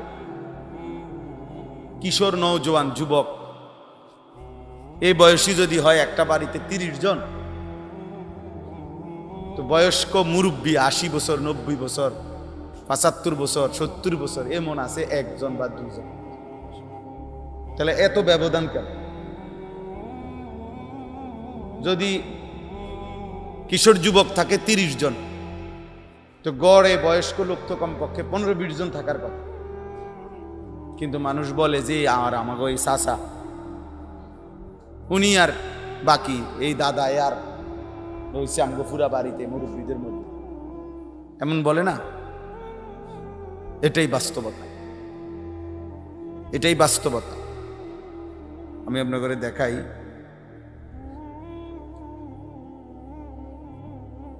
সূরা মুমিন একটা সূরা আছে কোরআন শরীফ। কত নম্বর পারা? 18 না, এইটা কাফের ছিল।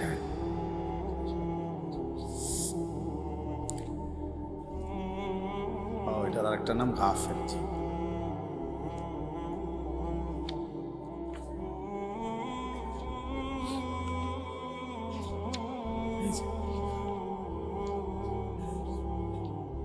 এই দেখেন, আমি শোনাচ্ছি আপনাদেরকে।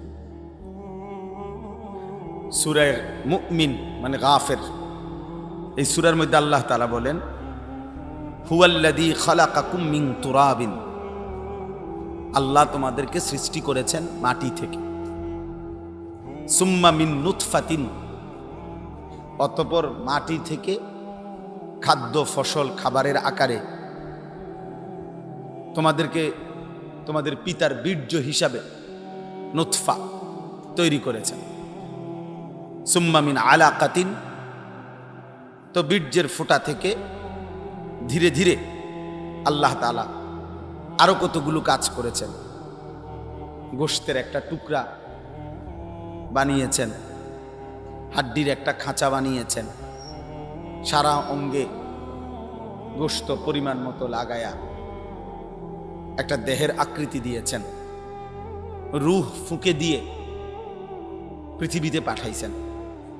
তো আল্লাহ তাআলা সংক্ষেপ করে ফেলছে কথাটা, বলে বলছেন, সুম্মা ইউখরিজুকুম তিফলান, অতঃপর তিনি তোমাদেরকে দুনিয়াতে একটা শিশু হিসাবে পাঠিয়েছেন।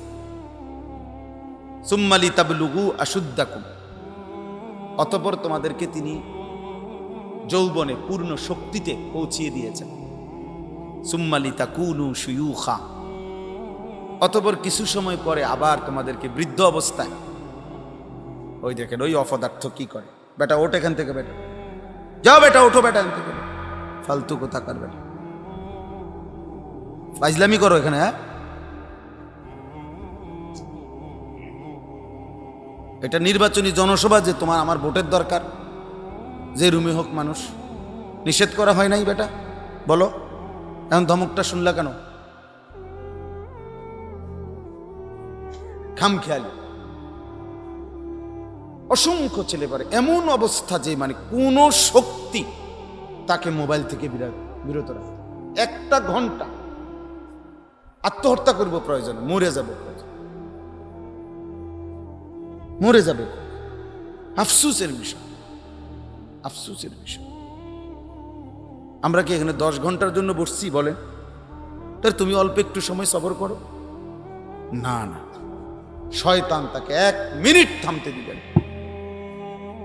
সেদিন এক মাওলানা সাহেব আফসোস করে বলতেছে,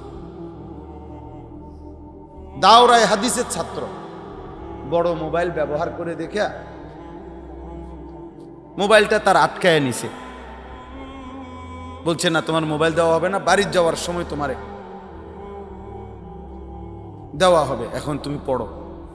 সে মুহতামিম সাহেবের কাছে গিয়ে বলতেছে, উনি আফসোস করতেছে, দাওরায়ে হাদিস পড়ে ছেলে, কয় আমার মোবাইল আমারে দিয়ে দেন, আমি এখানে পড়তাম না, কিন্তু আমি আমার মোবাইল আমারে দিয়ে লাইতো।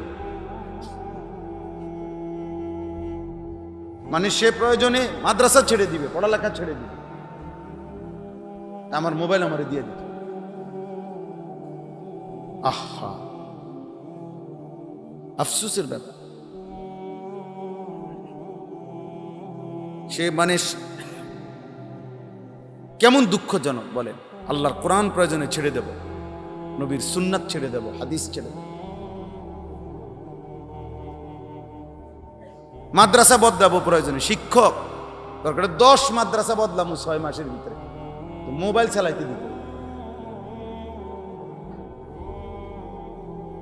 মোবাইল চালাইতে দিত, নাই তো মাদ্রাসা বদলাইতে থাকবে সে। আফসোসের ব্যাপার ভাইয়া। যদি বলেন খোলামেলা না বললে ভালো হইতো, কোনানে কইতো, আপনারা তো খুঁজেই পাই না। কেউ যদি মনে করেন যে না আলাদা বললে পারে, আলাদা ফাই কই আমরা বলতাম, আলাদাও তো খুঁজে পাই না। এই জন্য সবার জন্য কথা পাই। এটা একটা প্রয়োজন তো অবশ্যই প্রয়োজন থাকতেই পারে। বড় মোবাইল দ্বারা অনেক প্রয়োজনীয় কাজকর্ম বর্তমান সময়ে, বাজার, ব্যবসা, শিক্ষা, পড়ালেখার, চাকরির হাজারো কাজ আছে। হ্যাঁ, অবশ্যই কাজ আছে, যেটা প্রয়োজন, যেখানে যেটুকু সেটা তো প্রয়োজনীয়। প্রয়োজনকে প্রয়োজনের মধ্যে রাখেন, কিন্তু 24 ঘন্টার বিলাসিতা জীবনের একমাত্র সাধনা, সারা দিন রাত এর মধ্যেই চোখ দিয়ে রাখা, এটা কোন ধরনের পাগলামি? এভাবে তো আখেরাত পরে থাক ভাইয়া। আমি তো ধমক দিছি, আজকে তোমগো ছেলে ঘরে ধমক দিবারও কেউ নেই।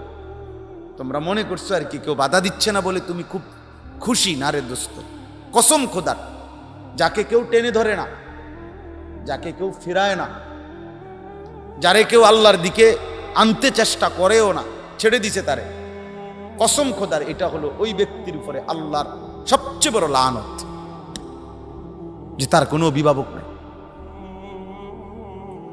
তার কপালে এমন কেউ জোটে নাই যে তাকে টেনে ধরবে।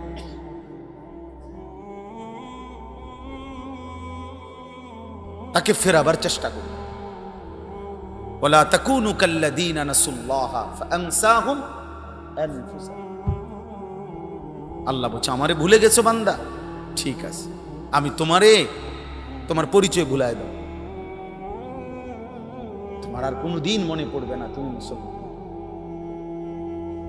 তোমার আর কোনো দিন মনে পড়বে না যে মুসলমানের হালাল হারাম বলতে কিছু আছে। তোমার আর কোনো দিন মনে পড়বে না যে মুসলমানের জন্য পাক পবিত্র থাকার আলাদা কোনো গুরুত্ব আছে। এটা তোমার ভুলেই যাবে, ভুলেই যাইবা।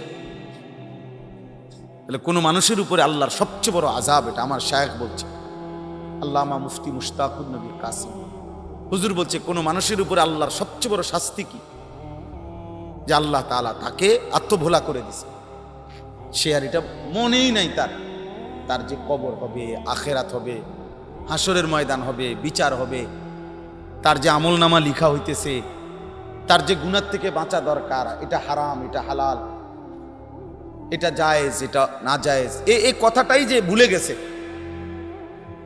বিড়ি খাইতেছে তো খাইতে আছে, ওমা বয়স হয়ে গেছে 60-70, খবরও নাই যে আমরা যে বুড়ো হয়ে গেছে, হ্যাঁ খবরও নাই, খাইতে আছে বিড়ি।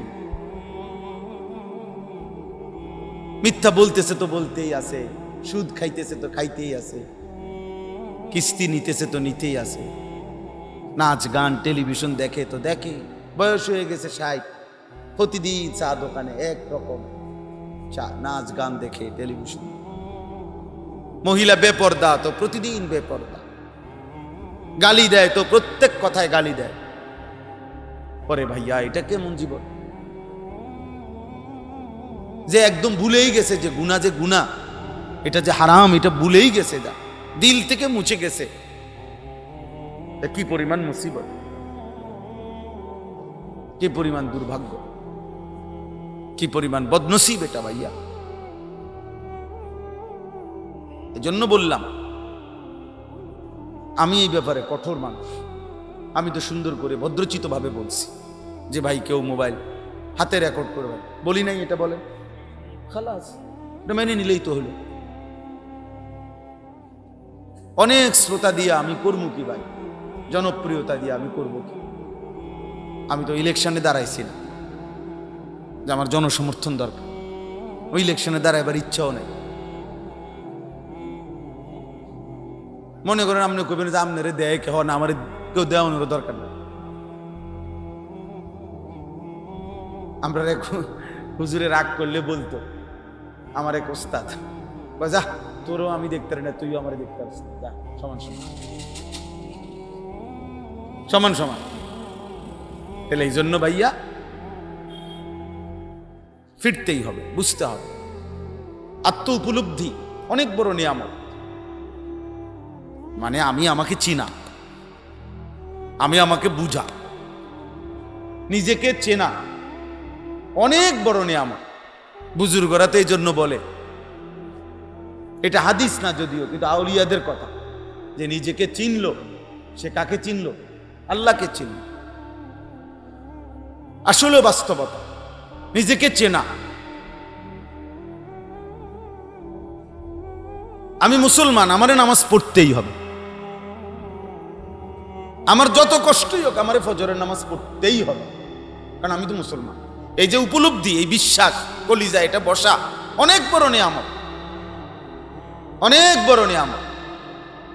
যে নাফরমান আত্মভোলা হয়ে যায়, নিজেকে ভুলে যায় দোস্ত, ও আর ফিরতে পারে না।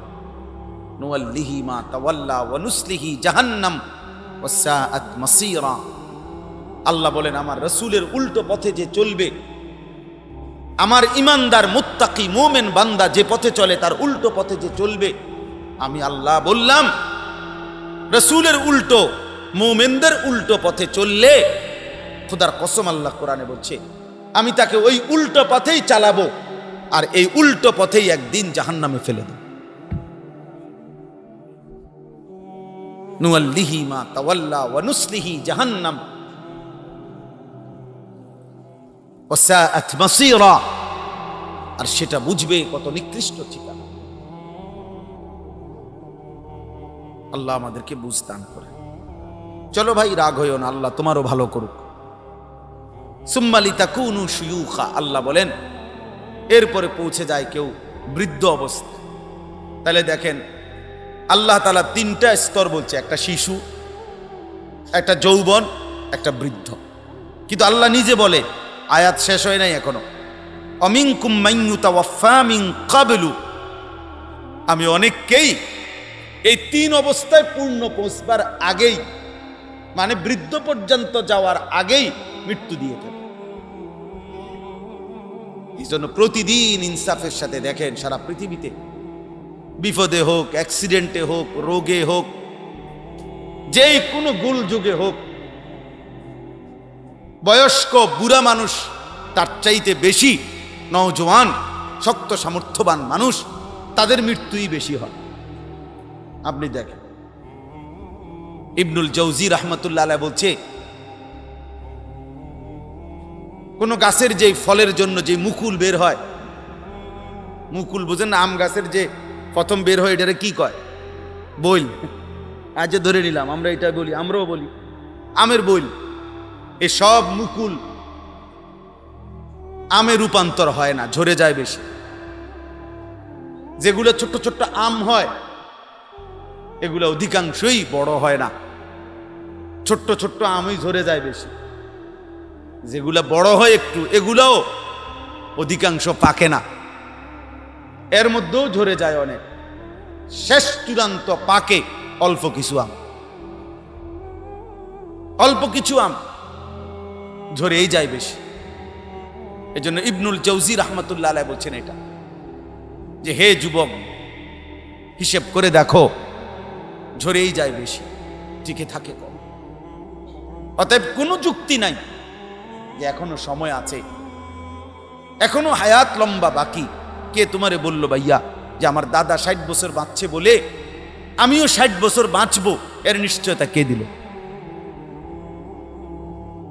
আমার আব্বা 65 বছর 70 বছর বাঁচছে বলেই আমিও 65 বছর বাঁচবো, এই নিশ্চয়তা আমাদেরকে কে দিছে?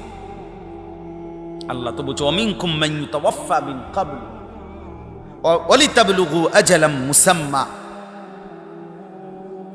আল্লাহ তাআলা বলেন প্রত্যেকেই, এখন যদি বলেন আগে যাদের মৃত্যু হয়ে যায় তারা অকালে মরে যায়, আল্লাহ বলে না, প্রত্যেকেই পৌঁছে যায় তার জন্য বরাদ্দকৃত নির্দিষ্ট সময়ে। আজালাম মুসাম্মা, এটা একটা নির্ধারিত সময়। আমি আল্লাহর ফয়সালা, তুমি কে? তুমি সিদ্ধান্ত দিবার কে? উনি 60 বছর বাঁচলে সেটাও আমার ইচ্ছা, এ 6 দিন বাঁচছে এটাও আমার ইচ্ছা। আমার এক সমুন্দির বাচ্চা মারা গেছে 3 দিনের দিন। কি অপরাধ? ওই বাচ্চার অপরাধ কি? কথা বলেন, কোনো অপরাধ এটা? 3 দিনের বাচ্চার কোনো অপরাধ এটা? কার ফয়সালা ভাইয়া? মালিকের। মাইলস্টোন স্কুল অ্যান্ড বাচ্চা কলেজের যে বাচ্চাগুলো মারা গেছে, ছোট ছোট বাচ্চা, মাসুম বাচ্চাগুলো, ওদের কি অপরাধ ছিল? তাহলে মৃত্যু কোনো সম্পূর্ণ আল্লাহ তাআলার ফয়সালা, এই পৃথিবী থেকে চলে যাওয়া। তাহলে আমি মূলত এই কথাটা বলতে চাচ্ছিলাম, এই কথাটাই বললাম যে আমরা প্রত্যেকেই এটা হিসাব করা উচিত। ঠিক আছে, আপনারা তাকায়েন না, আপনারা আমার দিকেই তাকান। আমাদের প্রত্যেকের সময় কম, আমাদের সামনে লম্বা সফর, অনেক লম্বা কবরের জীবন। ভাইয়া, হাদিসের কিতাবে আছে, কোন কোন মুহাদ্দিসিনে কেরাম বলেন, সর্বশেষ ইসরাফিল ফু দিলে যে ব্যক্তি কবরে যাবে, হতে পারে তাকেও কবরেই থাকতে হবে 40,000 বছর। আমাদের নবী সাল্লাল্লাহু আলাইহি সাল্লামের জামানায় যারা ছিল, নবীজির হায়াতে, তারা যারা এখন কবরে গেছে, তো বলেন তারা মাটির উপরে ছিল কতদিন, মাটির নিচে আজকে কতদিন?